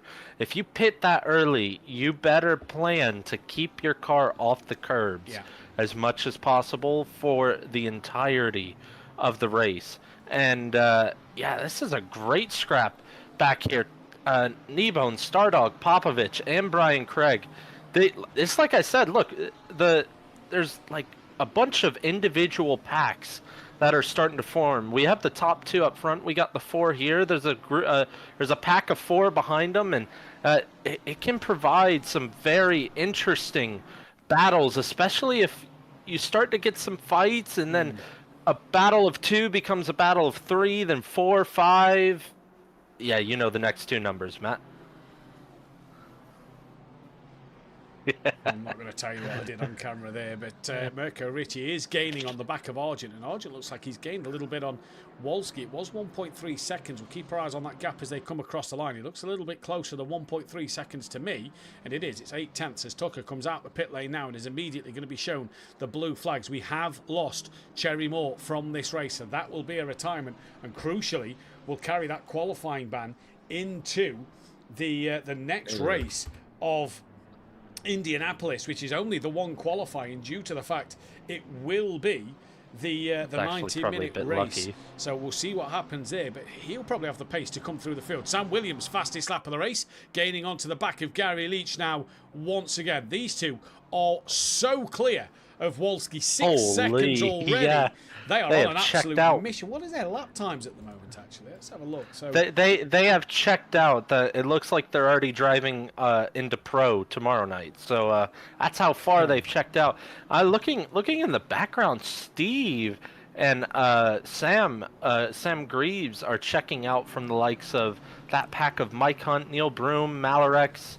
Actually, Malarex is about 5 seconds off the likes of Neil Broom right now, but Steve is really putting the BMW of Greaves under pressure right now, and he does look quicker, but that Ferrari not so good in a straight line. Hard to overtake that BMW. Well, here's an interesting development for you. Tanner Kneebone's got ahead of Brian Craig and Popovich and Dronelander, and he's only just behind Keenan Stardog by a couple of seconds here. So Tanner Kneebone has worked his way nicely through that pack and through that field as the 19 is now into the pits of Gabino. So Tanner Kneebone is up into 12th. Mirko Ritchie gaining on Kieran Argent. You're right, Steve and Sam just pulling away from Hunt. Broom's doing really well to stick to the back of Hunt here. And I was just looking at the lap times. Gary and Sam's best lap pretty close, within a tenth of each other. A 47.3 and a 47.4. The rest of the field haven't even touched a 47 yet. They're all 48s, 49s. We're 9.5 minutes through this race. Yeah. And they are, this is like 2014 Mercedes level, different from the rest of the pack. That's how far out they are from the rest of the field. And oh boy, I love little fights like this where it's for the lead of the race, first and second. They are absolutely on it today. And I don't think either of them are going to give an inch if they get into a fight. No, I agree. I think you're spot on there. I'm just going to look at the fastest laps because the timetable I've got. So Gary's done a 47.0. But so what's Sam done? Because it's saying on the timing tower in front of me that Sam's best lap, he's done a 46.8, but it's saying his best lap on the timing screen is a 47.3. So Sam has got that fastest lap at the moment going his way. And so a 46 from Sam, Gary in a 47 dead, and the rest of the field haven't even touched a 47 yet. So interesting to see. Kieran got close to Wolski again. Mirko's dropped off the back. Steve's dropped off the back of Sam, although that looks a lot closer than the 9/10 it was once saying. Let's go on board with Steve Millington. Look at him getting a little bit closer and closer down the Bentley straight, but he's not going to make that move in towards Brundle and Nelson. Further down the pack, you've got Broom sticking with Hunt nicely. Malarex is dragging that. Oh, no, he's not actually. That's Mark Tucker, who's a lap down. Kneebone has now got Tanner within 1.1 seconds. And as it comes through the second timing beam, it's 1.3 seconds. So a nice little gap there. Johnson has got ahead of Jamie Lee. He's now trying to attack the rear of Paul Williams. Gabino still sat in the pit lane. He must return to the pit lane. But out front, 1/10 of a second. Sam is almost pushing Gary through Richie's corner. Yeah, we'll see if he has a look. Now into turn 2. Oh. And not to be there into turn 2. Sorry, just a little delay on the stream. These two are giving it absolutely everything right now. And I'll be honest, every time you've gone to Mirko Ritchie, I've seen him flashing his lights. Yeah, I was about to say. He's really trying to put Kieran off right now, and Kieran keeping level-headed. Actually, it looks like, but no, Kieran's by Mirko Ritchie, yeah. So I was just about to say, it says that Mirko had got ahead, so I wonder if he got a nose in front. Where's Kieran just gone? Oh, he's missed Agostini and loses 3 places. So all of Kieran's hard work has just come undone there, and off he goes once again. And Kieran Argent, you can never ever bet against Kieran Argent to make his own little mistake in a race. That's for sure. Jamie Lee side by side with Diego Flores. Flores looks like he's gone up the inside of Lee, who's lost the rear of the car, manages to keep hold of it and points it in the right direction, but Flores is throwing up another place. Johnson's got ahead of Williams. Popovich still on the back of Brian Craig. Kneebone around about a second now to Stardog. And there's Kieran Argent just tumbling down the order as he's gone through sector 2. He's got all that hard work to do again. Hunt under pressure from Broom here. Broom is your bronze leader. He's putting Hunt under pressure for P8. What a drive from Neil Broom at the moment. Yeah, and may I say unexpected. Honestly, I know Cherry Moore had his incidents on the first lap, but P9, even Malarex, P10, clean first lap. He was down in, I think, P15 or 16. And so very clean first lap. And yeah, Sam he looks eager to get in front of Gary Leach. And I'll be honest, it'll be interesting. I won't spoil fuel levels for purpose of entertainment later on. But I feel like if Gary Leach pits first, whether he pits first or second, it looks like Sam has the pace over him. So he's just waiting on that clean air. So we'll see if Gary Leach does pit first. Can Sam do the overcut? And if not, I think it'd be more beneficial for Sam to stay out longer and get the clean air, because it does look like he has the pace. Well, but we'll see. Side by side there, coming in towards Oggies. Gary manages to keep hold of that one ahead of Sam, coming through Williams now onto the Bentley straight. Gary knows this circuit like the back of his hand. It's on his doorstep pretty much in Norfolk, although he's Suffolk, so hence the pretty much. Gary's just driving really well at the moment, and you cannot put this past Gary to win this race here at Snetterton. We saw how good the undercut was in race number 1. Millington still on the back of Greaves. Argent's now 1.5 behind Millington. Further down the order, we've got Popovich and Johnson gaining on the back of Brian Craig here. Tanner's lost a bit of time to Stardog. And what else we got? We got, yes, there's Popovich, there's Johnson. We got Flores putting, I say he was putting Paul Williams under pressure. Around goes the rear of Diego Flores, loses back out to Jamie Lee. And Flores will have all that hard work to do once again, as Gabino still sat in the pit lane currently, and Johnson putting Popovich under even more pressure, looking at the outside of Nelson. That is a brave move. Doesn't get it done though, and they stay as they were. What is happening out front? Sam, as Gary runs very wide out of Richie's across the track. Sam leads this race through Gary Leach's own mistake. Yep, good on Gary Leach of keeping that pointed forward. He could have easily been around, but critical mistake. Sam's looked like he's had the pace over these last few laps, and it'll be on him now to keep his car and run away from Gary Leach if he can. John Lander's made a mistake. He's dropped behind Brian Craig and Popovich as we went back to that one. So he's dropped a couple of places. And now Johnson looking racy on the back of Dronelander, looking up the inside in towards the Montreal hairpin. And a lovely move from Johnson there. Licked the stamp and sent it into Montreal. A lovely little move from the Porsche driver. Johnson's looking racy. Now, Gray, the question's going to be, can Gary answer back to Sam Williams in this race? We will see, and so far on this lap, he's lost 0.6 in that sector alone, and Sam looks like he's well over a second clear. Now, in fact, crossing the line, he is 1.1 seconds ahead. So, yeah, Sam is checked out in those first two sectors. We'll see if Gary has any answer. Wolski's kind of settled as well. Those top two haven't just drastically pulled away from the likes of Wolski anymore, so he's kind of settled down into a very consistent pace, and we'll keep an eye on this fight as well. Steve Millington has been all over the back of that BMW of Sam Greaves for quite a few laps now. Well, Kieran Argent made his mistake, but that BMW is quicker in a straight line, but Steve looks like he has the ultimate pace over him, but it's going to be very difficult to overtake. It is indeed. So we'll see if Kieran now can, do anything about Steve Millington as he runs a little wide through Richie. Steve just bounces over the curb. This could help Sam Greaves out here, just pull away ever so slightly. Gary losing a bit more time to Sam Williams. Are we going to get the same two race winners as what we got at Laguna Seca? Mike Hunt has won both sprints. Is Sam Williams on to win both features? As Class is saying, don't want to talk too soon, but Sam is driving great. Indeed he is, and this is that kind of consistency that you're talking about in terms of him being able to deliver these results. Damn, again, close your ears. That podium in race number 1 and now leading race number 2. He's got to get the job done at the end of the race, though. Yeah, exactly. If he can just keep this up, and don't get me wrong, long race, still got a pit stop to make. A lot can go wrong. Probably going to encounter lap traffic at some point.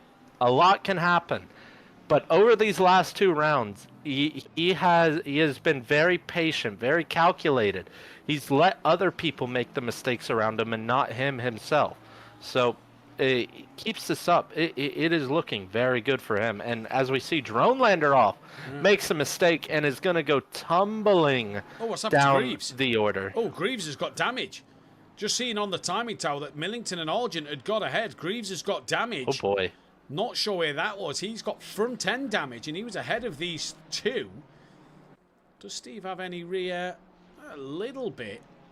Argent seems okay, so not sure what has happened there to Sam Greaves, but Greaves has gone off. Argent's deep at the final corner, and that's put Steve Millington up into P5, and it's put Argent through. Now we get to see Steve's pace as well, and after race 1 where Greasy Bandits and 4Q pulled points back over SimPlay, now now it looks like SimPlay is about to pull points back over the pair of them and extend their championship lead in the Constructors' Championship. Then pivot into the pits. Cabino still in there. We are 20 minutes through this race here at Snetterton then. And it's Sam Williams who leads from Gary Leach. Gap's coming down though, greying out. So Gary starting to get back into that rhythm.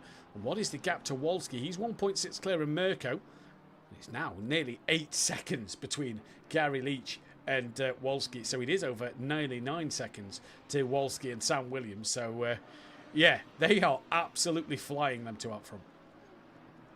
Yeah, I'm actually watching back on stream, Sam Greaves' stream. He was a bit over the curb through... which turn is that? He was a bit over the curb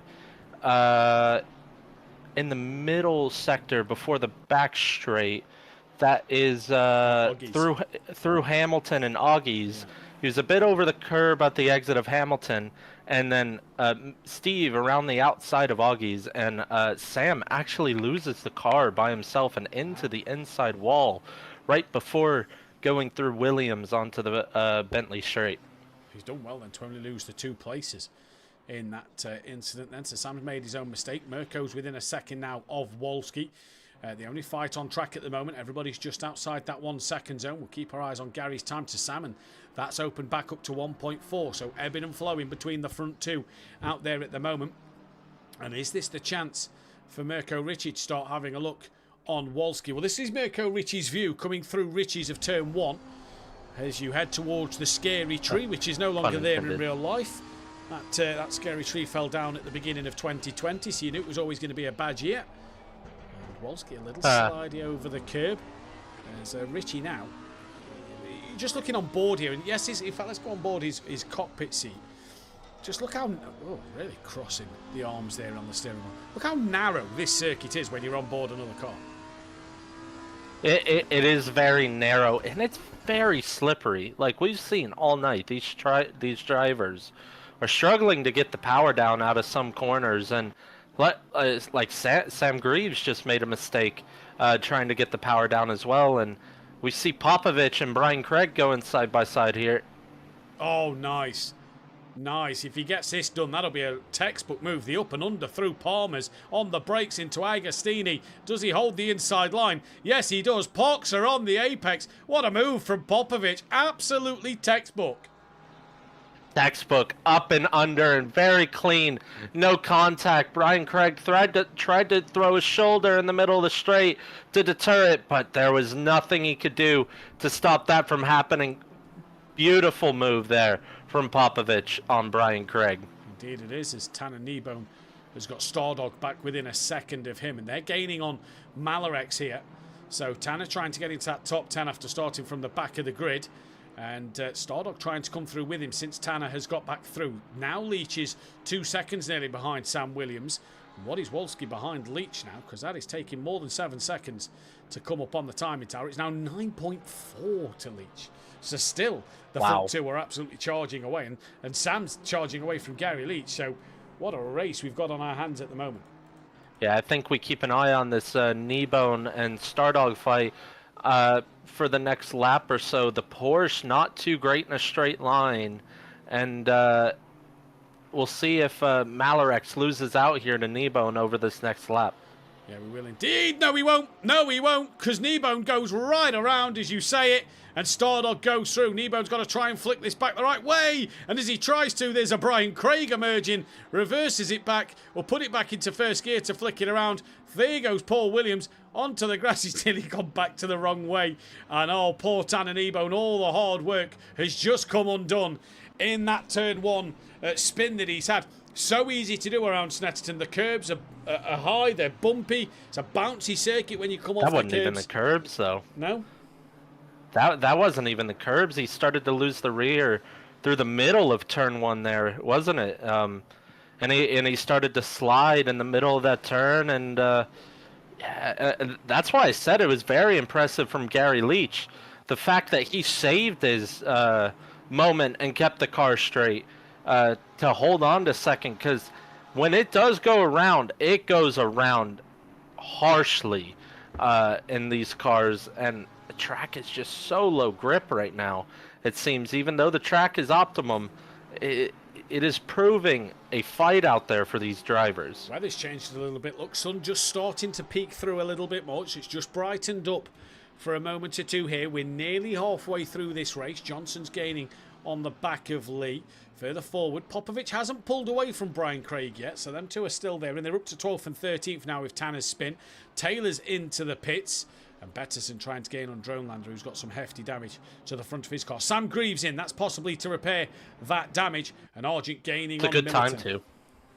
Yeah, it's a good time to, just 6 minutes before the halfway mark, and he has damage to repair anyway, so smart to get in, get it repaired now, and try to take new tires the rest of the way. Should I say, go ahead. Gabino's controller, he's on the controller, is broken. That's why he started from the pit lane, and that's why he's had to retire from this race.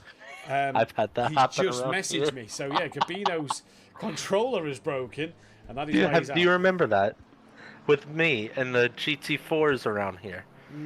Okay, so SimPlay was in a constructors fight with Greasy Bandits, and Rob Ramsel, Matt's teammate at the time, made the joke, "Hey, you want to give me that position?"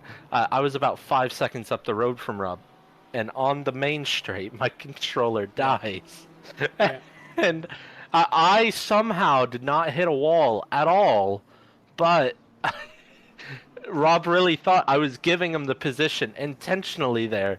But it was funny because he had literally just said it, and my controller died on itself. So, I feel for him there because I've had that happen around here. Not broken controller, but a dead controller. That was the same race in qualifying. Rob hit his ignition in the pit lane coming out in qualifying. Oh yeah. It caused a bit of a pile up at the end of the pit lane in qualifying when it was like a 2-lap shootout in qualifying. So yeah, there was a few unpleased drivers with that one. What a shame for Gabino, though. Gap out front, 2.2 seconds. So undercut could be strong if Gary fancies an undercut. That is Kieran Argent giving... No, that was Tanner Kneebone giving somebody the flash of the lights. I think it was Privet. It was, who's a lap down now, due to the fact he's made his pit stop. Sam Greaves has done his stop. He's only 16 seconds off the back of Stapley, so not all doom and gloom for Sam Greaves, but he needs to make up some places. Mirko Ricci into the pits. That's about right. 34 minutes into the race. We normally see him pit stops around about now. It looked like he was struggling. Kieran Argent was all over the back, or was it the other way around? Mirko Ricci on the back of Kieran Argent, I believe. That was before Kieran's mistake. Kieran made a mistake. But yeah, it's about the time. It depends on the condition your tires are in right now. If your tires are losing pressure because you have a slow puncture, I'd say pit. If your tires are in good condition and have the correct pressures, I'd say stay out as long as you can until your fuel runs dry, and then give yourself some new tires. So I think this track, it depends on the state and condition of your tires. Well, what I was gonna say, Matt, is that are we gonna get a race where we have a Forever Ford car not spin this season? Well, Tanner's just spun. Did they spin at Hungary? I think Tanner did. Yeah, Tanner did. Tanner did, yeah. He got into contact with Gary Leach. I know Kieran did at Brands. Kieran has most tracks, bar Hungary. Actually, Kieran did in race 1. There we go then. Didn't he? Yeah. And he went off himself in race 2. They ought to be forever spinning racing. FS. Forever backwards. Yeah, I prefer that one. I prefer that one. Well, Kieran's doing a good job. He's so far in P5, but obviously Mirko Ricci has done his pit you stop just jinxed it. in this race. That's Jamie Lee just coming out the pits ahead of Kieran Argent and Steve Millington, so he should move out the way. Just looking at the lap times, as you were saying that about the tyres and the pit stops, lap times have definitely dropped. Gary and Sam have, all right, they've just done a 47.5, but they have been down that lower end of the 47s, high 47, sorry, low 48s, while the rest of the field are sort of going to that higher 48s, lower 49s. So, I mean, look at the last lap. Gary and Sam both put a second over Wolski on the last lap of the race. That is ridiculous pace from the front too. And I believe we have Kieran Argent into the pit lane. No, it's not Kieran Argent, it's Tanner Kneebone who is into the pit lane with Paul Williams and Popovic. And in comes Betterson, who doesn't fancy a fight with Mirko Ricci, who's already done his stop. Probably better for Mirko to not be in the pack right now, but let's see what happens in this one. The vote went the way of everybody thinking Sam was going to win this race. Well, so far your vote is coming true, but let's see what happens as this race continues on in this one. So Gabino is a retirement. We're down to 24 drivers now in this race. And who's going to do what? Wolski again, solid night, you know. Not the race one he'd have probably wanted. Bit of damage it cost him in that one. But again, another quiet race 3 where, yes, Mirko and Kieran attacked the back of him early on.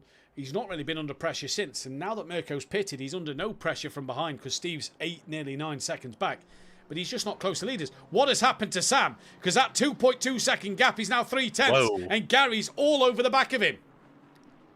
He must have had a mistake out of the final corner. Must have. We'll be back in just a moment as I've just been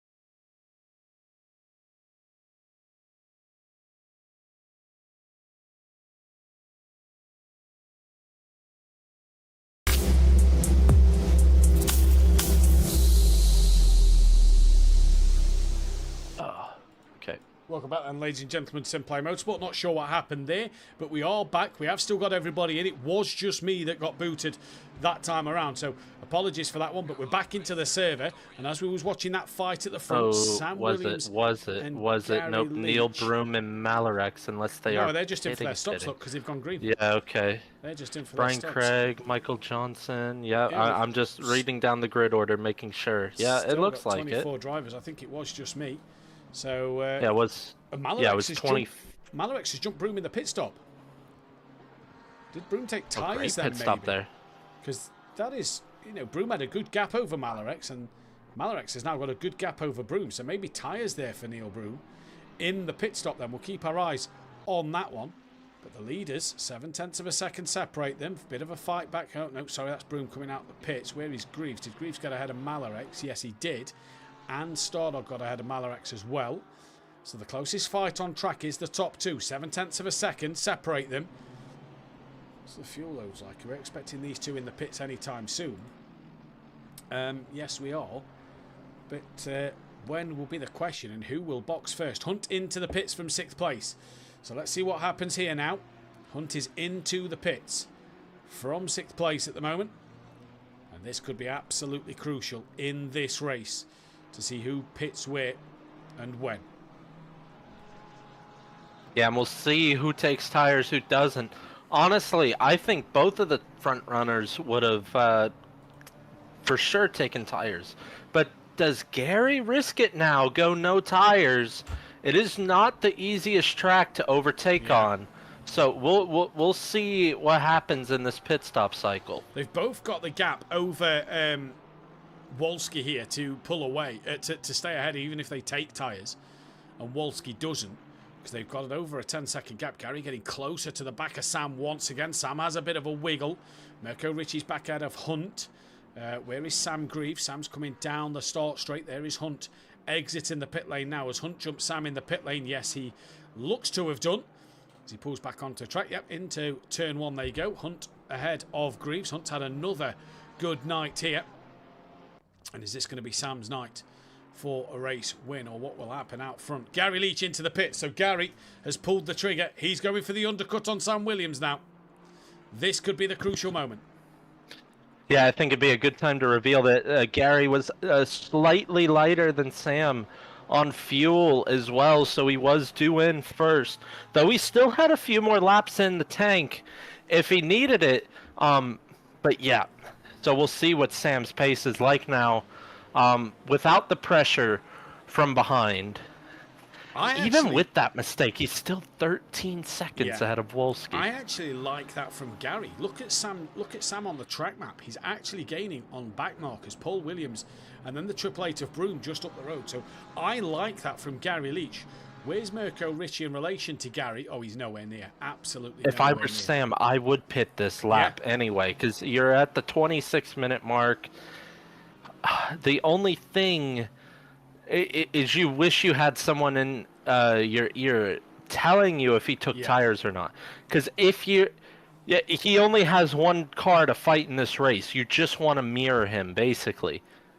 And this is the fight, and this is it, isn't it? It is just Sam versus Gary because they're so far clear of Wolski. Gary's came out P4 in this race. Mirko has jumped ahead of Argent. Where is Hunt in regards to Argent? Argent's leaving the pit lane now.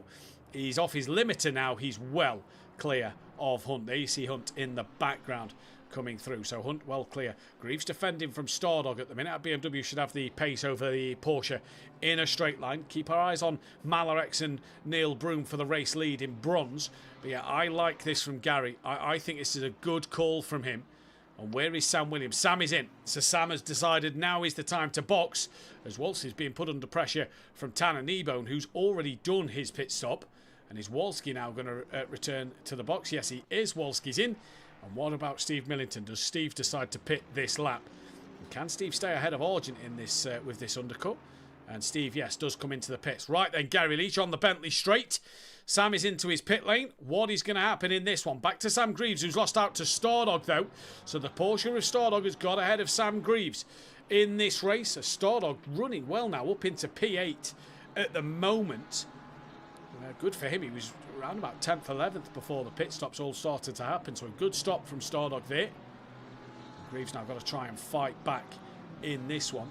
Argent a long way back behind Mirko Ricci. Here comes Gary Leach down the final straight, down the start finish straight. Sam is on his way out the pit lane. Gary's well up to speed. Sam's off the limiter. Here comes Gary Leach. Has Sam got the jump on him? Yes, he has, and he has a bigger gap now than what he had when he pitted. Sam Williams still leads this race. Yeah, and that gap kind of shows that they both picked the same strategy, whether it was taking tires or not. They both have done the same strategy, it looks like. And Sam just executed his pit stop that little bit better than Gary Leach. And out and away, all he has to do is not pull a Ben Rook in this one. He's just got to get his tyres fired up. But remember, Gary's been this far back before. What's the gap as they come through the timing beam? Gary's been further than this before, and Sam made a mistake, so Sam's just got to get this one to the end, and Gary will be helpless to get past him if Sam can defend pretty well. Here, though, is Stardog within a second now of Hunt. Stardog looking for a P7 in this one, and where is Steve Millington? Oh, well ahead of Argent. I think Argent took tyres over Millington in this race because that gap is quite significant compared to what it was before the round of pit stops. We'll see what it is in just a moment. It's 4.4 seconds. Yeah, possibly tyres. About 5 seconds, yeah. So yeah.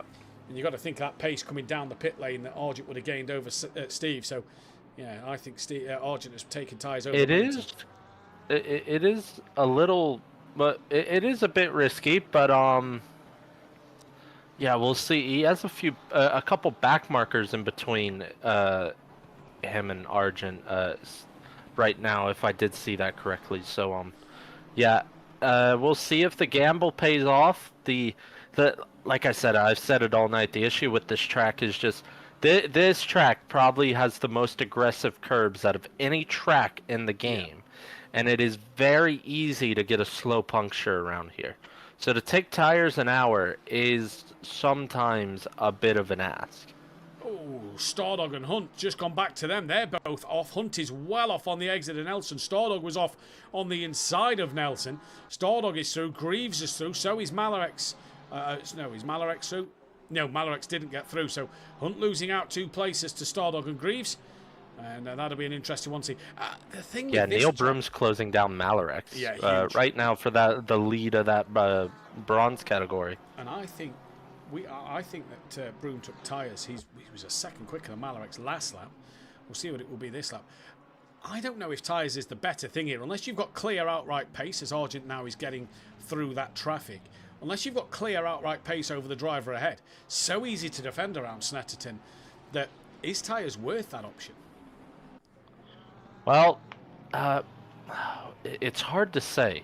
It really is hard to say, and I think this is one of the few tracks where it's not just cut and clear. Yeah. Sometimes like you said, it is very easy to defend around here, but it is also easy to make a mistake. So there's give and take with that. And then I think it depends solely on what a driver is feeling in the car, really, and what condition are you like. If you have a slow puncture, take tires. I think that's cut and clear.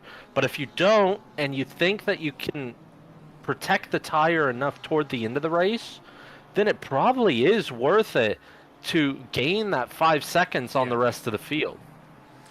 Yeah, I think you've got to have clear outright pace, but I agree with what you're saying. I think it could be worth it. Mirko Ricci's within 4 tenths now of Wolski, so did Ricci take tyres over Wolski? Wolski's sliding out to the final corner you just saw there, so down the start-finish straight they come. This is going to be an interesting one to see. 20 minutes left in this race.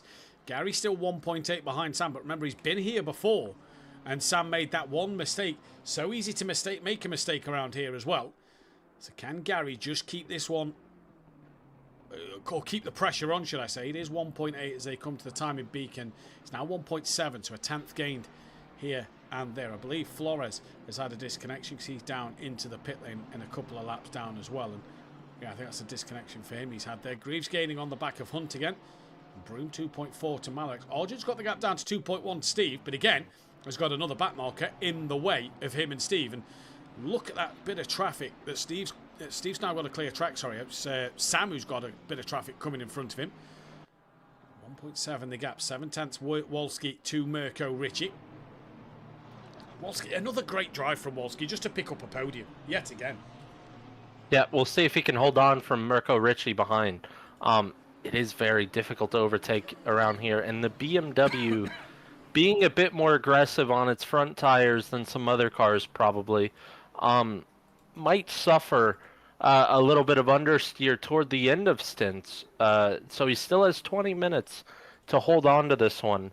But yeah, like you said, it's just been another clean drive from him so far. And honestly, he's needed it. He's not had as great of a season as he did last year. He picked up more podiums last year than this season, but still, he is a very quality driver, week in and week out, and it's good to see him back at the front these past couple weeks. Challenging at the front as well in the championship, and if you think your championship leader is Steve Millington in 5th, the top 4 are all going to gain points over Steve in this one, so that's interesting to see as Mirko still within that half a second of Wolski, so looking good so far for him. Kneebone's gaining on the back of Johnson. Broom to Malarek still a similar gap. Argent to Steve is 2.9, so Argent's lost time there. But Wolski and Mirko Ricci. Gary's got the lead by 2 seconds. What has happened? Just noticing that Gary leads by 2.1 seconds. And we said that Sam has to keep it consistent. And he must have made another mistake somewhere. Gary's got a clean front end. So that's all Sam's doing. And down to 2nd place he is. Yep, it's I don't like to put it this way, but it is classic at this point. It's happened a lot of times with Sam, hasn't it? Where he's had it in the bag and something, whether it's his own doing or out of his control, something happens. Still 18 minutes, and he has proven that he has the pace. Yeah. So we'll see if he can get it back. It is easier to drive chasing a car than it is with no car in front of you. So we'll see. I still think we'll have a fight on our hands here because they are still 14 seconds clear of the rest of the field. So 14 seconds. I think we still 3rd and 4th are about to have a scrap because Mirko's still on the back of Wolski. Yeah, and they're about 30 seconds ahead of Steve Millington, and he's in 5th. So I mean, no, 14. They're about. No, I'm saying Gary Leach and Sam Williams are about 30 seconds ahead of the likes of Steve Millington, and they're way out in front. They are indeed. Well, Mirko just can't gain enough there, and Kieran's lost time to Steve over the course of this lap, and Back down to another fight of Tucker. Oh, that looked like it was Hunt or Greaves across the grass. It's Hunt across the grass. Rejoins, but bounces, and into the wall he goes. Where is Malarex then? About to come down the start-finish straight. Malarex will get ahead of Hunt here. And Broom cannot do so. So Malarex still your bronze leader in this race. Greaves putting Stardog under pressure as Stardog being caught out by one of the back markers there. That nearly allows Greaves to have a look up the inside. Now the back marker gets out the way. Stardog will not be happy with that one. And the back marker nearly turns in on Sam Greaves here. That was very, very close. Oh my goodness. Very, very close. And, I would not be too happy if I was Sam Greaves there. But I think, who's that? Brian Craig or I think it's Tucker? I think it's Tucker. Yeah, it's well, Tucker. I think Tucker was already committed to the corner as well.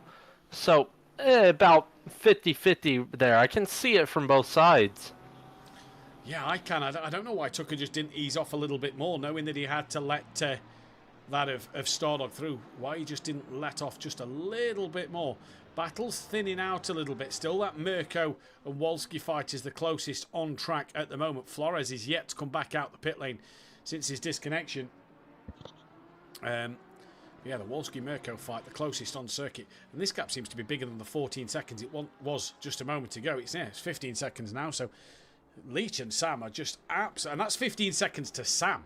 It's 17.2 back to Gary Leach. So Gary currently at the moment sat in cruise control, but still 15 minutes left. Gary's made mistakes. Sam has made mistakes. This could still go great anyway.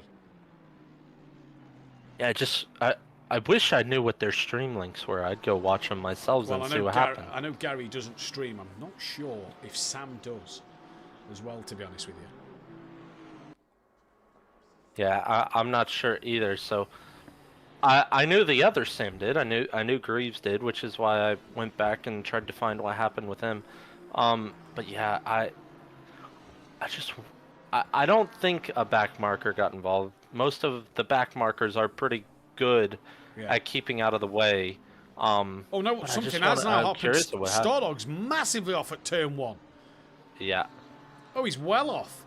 So Greaves is Big through, off. Malarex through, Hunt, Broom, Brian Craig, Paul Williams, and Johnson and Tan and E-Bones all got through. So Stardog's gone from 8th to 15th now. What has happened there to Stardog in this one then? Who knows? Hunter's got Broom on the back of him here. Broom's trying to hunt down after Malarex for that bronze race win. And Sam's now back within 7/10 of Gary. So what's happened to Gary all of a sudden? Yeah, and this is ebbing and flowing, isn't it? It's like you want to take your eyes off to watch other fights, but you don't want to take your eyes off because stuff is happening on track. And now Sam within a half a second. I think we're going to stick on this one for a while. Going to look like an F1 stream, just watching the leaders go around for a little bit. Sam does look up the inside, and he gets the move done, parks it on the apex, and great move from Sam there. Very decisive, takes the lead back in this race. So Gary's made another mistake for Sam to take the lead. We're going to stick with them just a moment. I was just checking Tanner and Johnson because they was pretty close. Back comes Gary Leach and tucks back in behind Sam. Just trying to distract him a little bit, but couldn't get back through. The lead has changed hands. It was Mirko Ricci, then it was Gary, then Sam, then Gary, then Sam again. 5 times the lead has changed here in 45 minutes of racing. And it may look like an F1 stream, but the F1s aren't showing this could a fight for the P1 position normally. That's why all the action. Recently it's been better. Recently it's been better. Not for P1. Not for P1. For P2, 3, 4 maybe. But well, depends on not this late in the race. You're right. Maybe at the beginning. Maybe at the beginning. Down to Mirko Ricci, still within 8/10 of Wolski. Broom still hunting down Hunt. Pardon the pun. Gary Leach is... Whoa! Sam's now made a mistake! And Gary's caught him as Sam's come back across the track at Nelson. Gary then just taps him as he's come back through. Now, Gary, there is no damage on the front of that car. So I have no doubt that Sam has made that mistake on his own. Wolski is now... can see Sam Williams on board with Wolski. There is Sam just ahead. So Sam now has to be careful to finish on the podium. That is giving Gary... such a comfortable lead now in this race. Yeah, now he can pretty much back off. And cruise to victory in this one. That's at least a 10-second gap. I mean, he's so close to Wolski. Yeah, it is a comfortable gap, and shame for Sam. And then Gary's looking to get his first win around this track, right? At SimPlay Motorsport, yeah. At SimPlay Motorsport, he is looking to get his first race win around here. As we're watching the fight between Paul Williams has had a solid night tonight, can we just point out as well. I'm going to do a poll for driver of the day. But yeah, how this has ebbed and flowed, it's just changed. This race is not over, because Wolski's now only 2 seconds behind Sam. Yeah, and Sam's tires will be screaming at him at this point.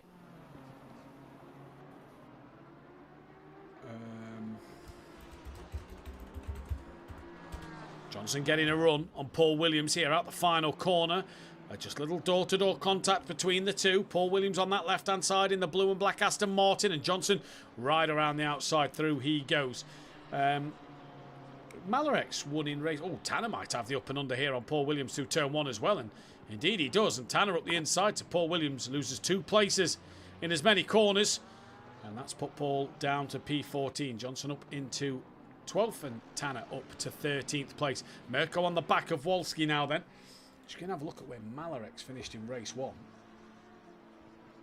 He did win the bronze category and was 16th, because I'm struggling to find 2 consistent drivers here for the driver of the day. So there's your poll. Sam Williams, Paul Williams, or I probably could have put Hunt on that list as well, actually. Probably should have put Hunt on that list, to be fair to you. Either way, that's what we've gone with. If you think it should have been Hunt, then pick other and comment who you have picked as the other. Where did Gary finish race 1? Lower down, because he had a few dramas. He was down in 18th. Oh, yeah. Yep. Yeah, it's tough.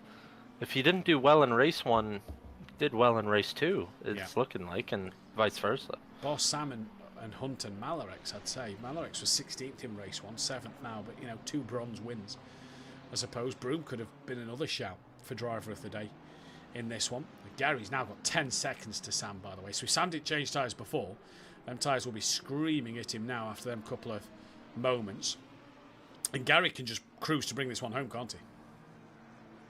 Yeah, Sam's very good at following another car, isn't he? And keeping the pressure on. But it seems the moment he gets clean air and he has to pick out his own braking markers and drive on his own wits, sometimes it goes very wrong. And maybe he went over a curb and it caught the car wrong, but yeah, it was a hard one to catch, and the way it looked like it was going around, there was just no catching it. I'll tell you what, Mirko Ritchie's gotten a fair view of the rear of that Greasy Bandits BMW He'll be able to paint a pretty picture, if it won't he, is Michael Johnson's on a charge now. He's cleared Tanner Nebo. He's going to look for a late lunge up the inside of Brian Craig. No thinks better of it. So he's starting to charge forward now, is Michael Johnson. It's such a crazy race today. Like I said, the weather doesn't need to come for Snetterton, because the track is slippy and difficult enough as it is, that it's just been super crazy for when drivers have dropped it on their own.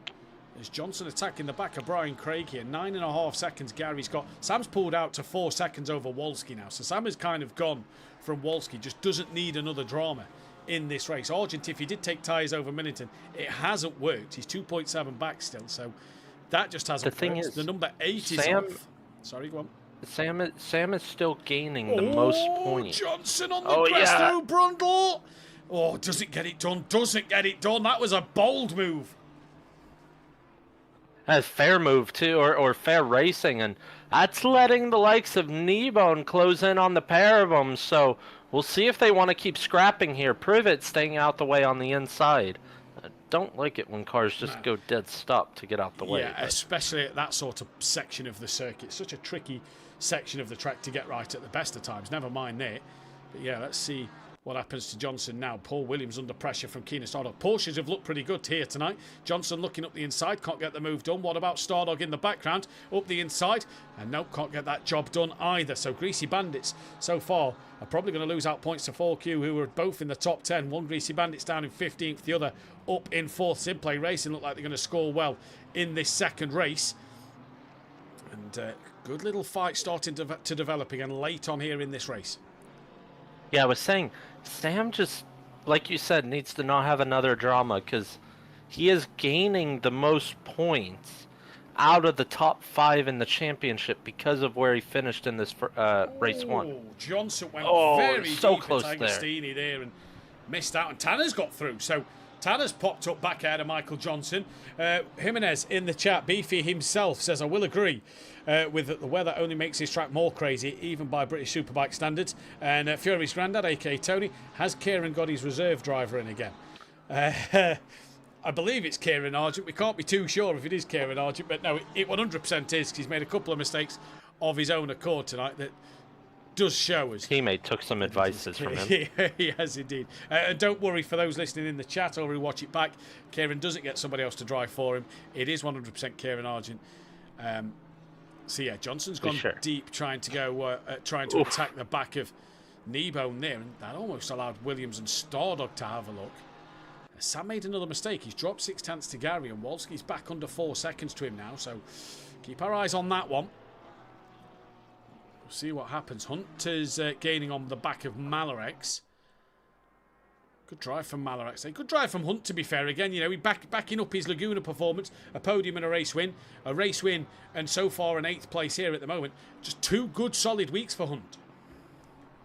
Yeah, 2 solid weeks, 2 solid rounds of points, and it made, or was that Greaves that made? No, it was Hunt that made a mistake a bit earlier. Yeah, so could have been a little further up the grid. Honestly, not too much further, because Malarex is 20 seconds behind Kieran Argent, so he's probably only lost out on 1 position. And if he gets this one back on Malarex, he hasn't really lost out at all on any position. So, yeah, another good drive for him tonight. Really is in this one. Look at this fight here between these 3 of Craig, Kneebone and Johnson. Then you've got the fight of Williams and Stardog. Absolutely great battles happening throughout this race. You've got Bettison on Tucker as well, a little further down the pack. As oh, where's Johnson gone? Oh, he's off. Johnson's gone off deep at Oggies, and he rejoins behind Stardog, so just pushing a little too hard maybe there for Johnson, and off he goes. He's done that a few times the last couple laps. It's a shame for too Johnson. brave on the brakes. Sam's pulled back out 5.7 now to Wolski, so just needs to keep it going. Hunt getting closer to that Porsche of Malarex. Into Murray's they come. 4 minutes left in this race, and Gary's already down through Hamilton now, so Gary Leach running away with this, although has he made a mistake? So the gap's down to 6.8. It's come down 2.2 seconds here. Has Gary made another mistake somewhere? Yeah, but he'd have to make a pretty massive mistake to lose this one. I'm not even going to knock on wood, because I want to see some dramas at the end of this one as Hunt looks up the inside. Yeah, Broom's getting close on the back of this fight as well, as here goes Stardog looking up the inside of Williams. Can't do that. Kneebone has got ahead of Brian Craig. So these fights just coming to a conclusion here. Broom's getting closer to the back of Malarex and Hunt. Argent within 2 seconds now of Millington. Mirko Ritchie back on the rear of Wolski. We'll keep our eyes on that Gary Leach, Sam Williams gap. 6.8 it was. What is it as they come towards the line? Don't tell me Gary's about to make another mistake. It's about to turn on its head once again in this race. Well, it was 6.8. We'll see what it is. Still looks about 6 seconds. Yeah, 6.3. So Sam pulled another half a second back in that last sector. Needs Gary to make a mistake, though. Too little left in this race for half a second a sector to make the difference. If only there were another half an hour or so, Matt. Imagine. Well, if you want another half an hour, join us next week, as we'll be back live for Indianapolis Pro-Am. 90-minute race. Looking forward to that one. Make sure you join us live for that as well. I'll be back in the box on Tuesday night for the Who Darren Cup. Thank you to Tinnis for the last couple of weeks. He's back at work, so I'll be back in the box for Who Darren. We've still got Pro to go tomorrow night yet around Snetterton. And what a night it could be in terms of the action and the drama here at SimPlay Motorsport. If you like what you've seen here, don't forget to hit that thumbs up button, subscribe to the channel if you are new, and hit the bell to be notified. Yellow flag through the bomb hole. Who is that? Can't quite make out the number. It is the 75. Oh, that is Betterson getting out the way. Stapler's being caught by Jamie Lee. We've got Stardog, who's been passed by Johnson. Johnson's now back on the rear of Williams, who's gaining on the rear of Brian Craig. Williams didn't get a good exit, though, at the moment. And here comes Michael Johnson. Are you back for Indianapolis next week, Jimenez? Hope you are. Could be good to see you out there on the circuit. Can Johnson sweep around the outside of Paul Williams into turn one? Yes, he can. Does Stardog try and do it? No, he doesn't. Is he going to look for the up and under though on Paul Williams? No, not close enough at the moment. He's going to pull out now to have a look into Montreal. Again, not close enough. Hunter's got ahead of Malarex, and now Broom is there for the lead in bronze. Yeah, we were watching Hunt get by Malarex last lap. It was bear with me, I'm still learning corner names here. It was into Brundle and Nelson, up the inside of Brundle, around the outside Nelson. Tony will be busy tomorrow. He'll be watching the Northern Ireland Italy game for me to keep to keep telling me on the score, and you'll have to apologise if I do start shouting, because I'll have the Wales game on the telly next to me. It is an important game in terms of qualifying for the World Cup. As here goes Neil Broom up the inside in towards Brundle, nearly makes contact, and they both get through fine. Mirko Ricci on the back of Wolski. We're on to the final lap. They're on the back of each other. Lee's trying to catch Stapley just in front. So we've got two lap cars fighting for position with two leaders fighting for position. Jimenez should be good with school and works. That's good. Jimenez, great. It'll be good to see you back in any side quests that I have to run. So hopefully you are back for Indianapolis. That'd be a good to see you back out on the track, buddy. Sam's got the gap down to 4.2 to Gary. Yeah, Gary's had to deal with lap traffic, it looks like, as well. So that's probably what's happened there. This your battle for the podium. Still has two more lap cars ahead of him, though. Oh, Craig wide. Johnson's going to be through. Easy as you like for Michael Johnson. There, through he goes. Mirko Ricci still attacking the back of Wolski. Will turn to Gary Leach in just a moment for the finale of this race. But Snetterton has once again provided us with plenty of dramas here. It's SimPlay Motorsport. The two in front not yielding to let Wolski through, which is just putting Ricci a little bit closer. And we turn to Gary Leach because he's going to take finally a race win at Snetterton. He's going to win on his home circuit. Gary Leach wins the second race and puts himself right back in a good position for this championship. Sam Williams second with the fastest lap. What has happened between Wolski and Ricci? Well, Wolski will get P3 from Mirko Ricci's P4 in a good drive there between them two. A good fight as well. Wolski back on the podium. Mirko Ricci down in fourth place. Steve Millington, championship leader, comes home fifth. Loses out to his four closest championship rivals in this race today. So he'll just have lost a few points there. He comes across the line for P5. Kieran Argent is going to take P6. Good race for Kieran Argent in that one. Hunt, a little further down the field, is going to come across the line for potentially P7. He's got to finish the race just yet. Dronelander's already finished down in 17th.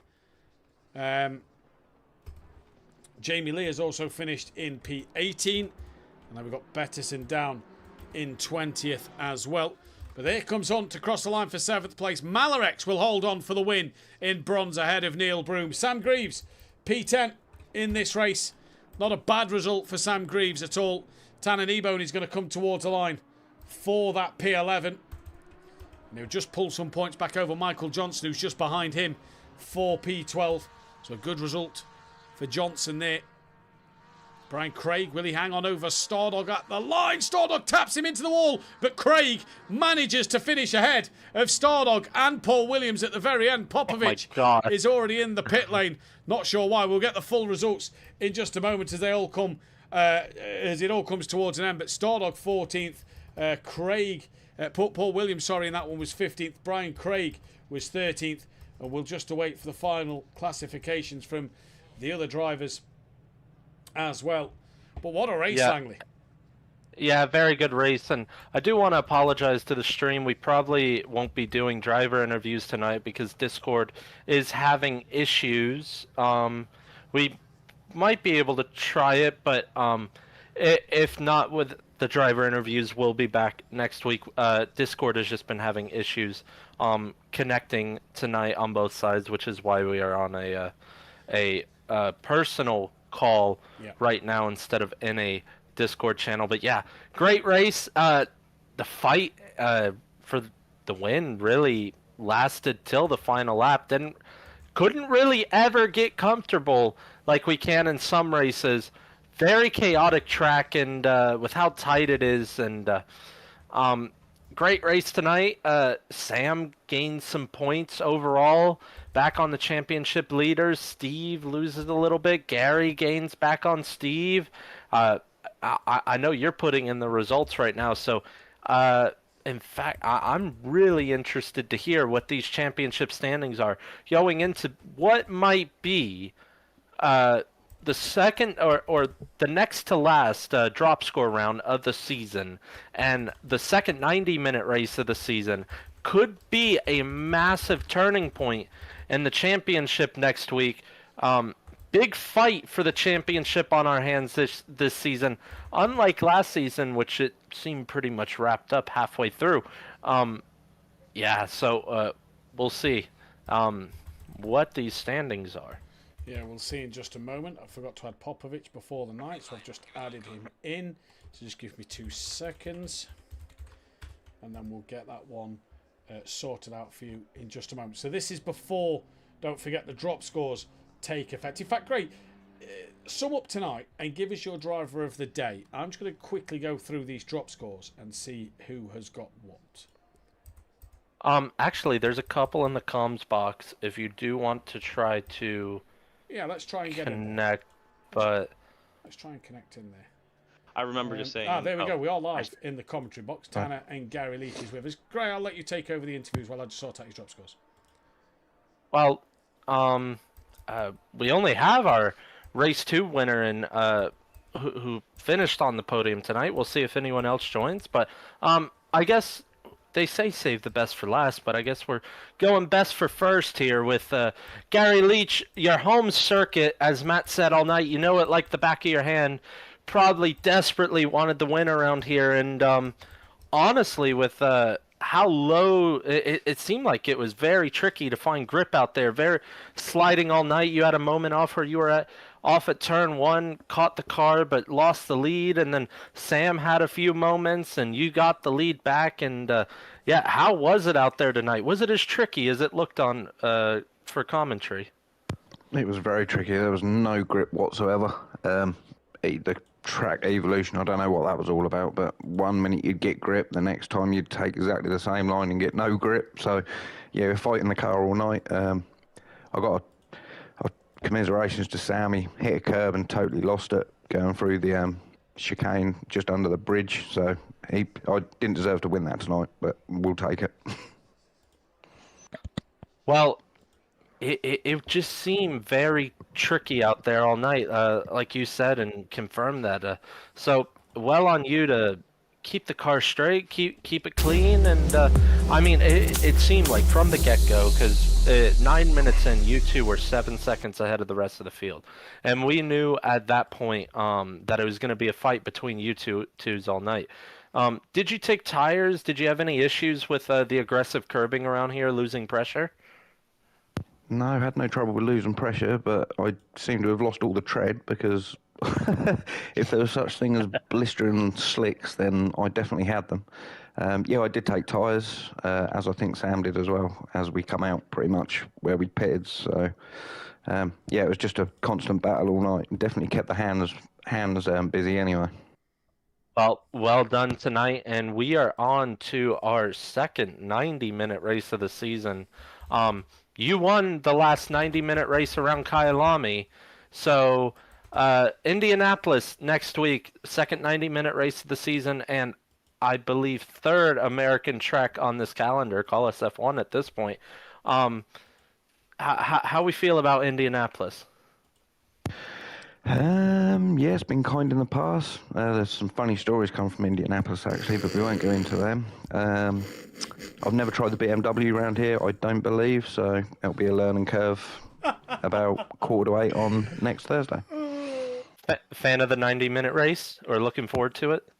Yeah, definitely prefer a longer race. You have some, well, like the first race tonight, I got absolutely wiped out, and then you got no chance to catch up. But having an hour and a half, you can afford to be, have a bit of damage and repair it and still get up the leaderboard. So, yeah, I'm looking forward to it.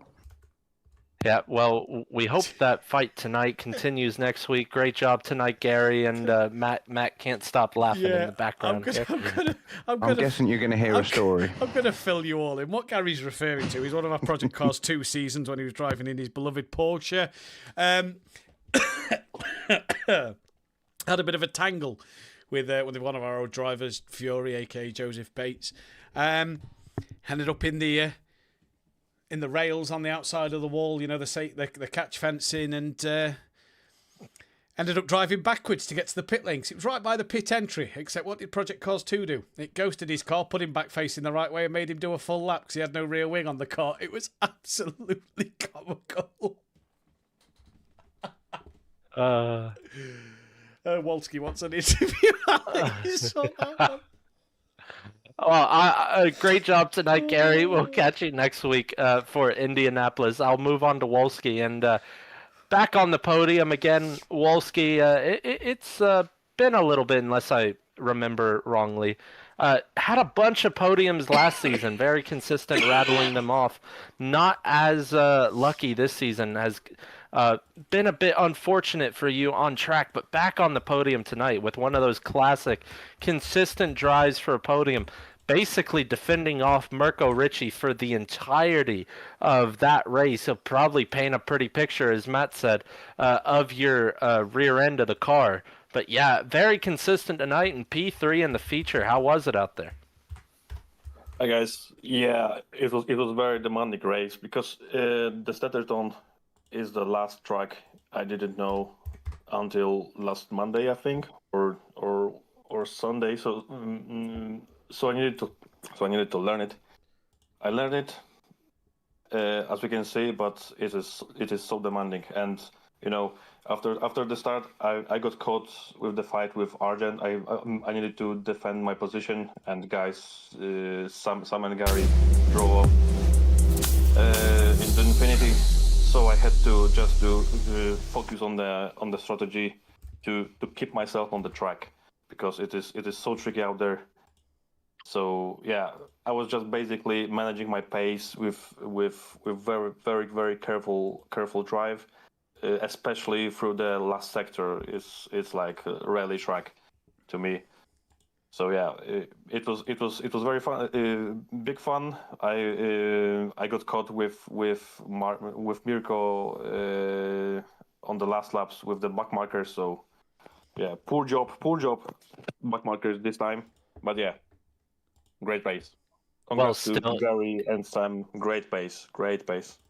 Well, still, you were able to hold on for that podium, and like Matt and I have said in the past, it's one of those like quiet, calm drives that you have to a podium. And honestly, I think going into next week, the 90-minute race, if you can have one of those quiet, calm drives for a podium, you'd be over the moon with that. But Indianapolis next week, we like Indianapolis. How we feeling?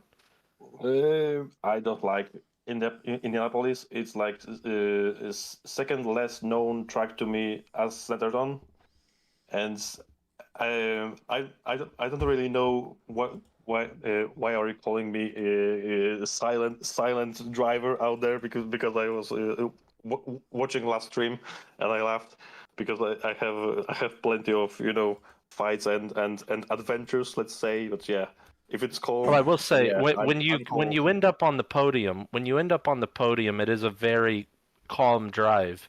Usually, when you do end up on the podium and your other people aren't running into you. Yeah, we can say so. Yeah. Also, great job for Mirko. Great pace. He was keeping me honest all race. Well, you said not a fan of Indianapolis, but are you a fan of this 90-minute format? Yeah, of course. It's like 90 minutes of driving, sweating, and adrenaline.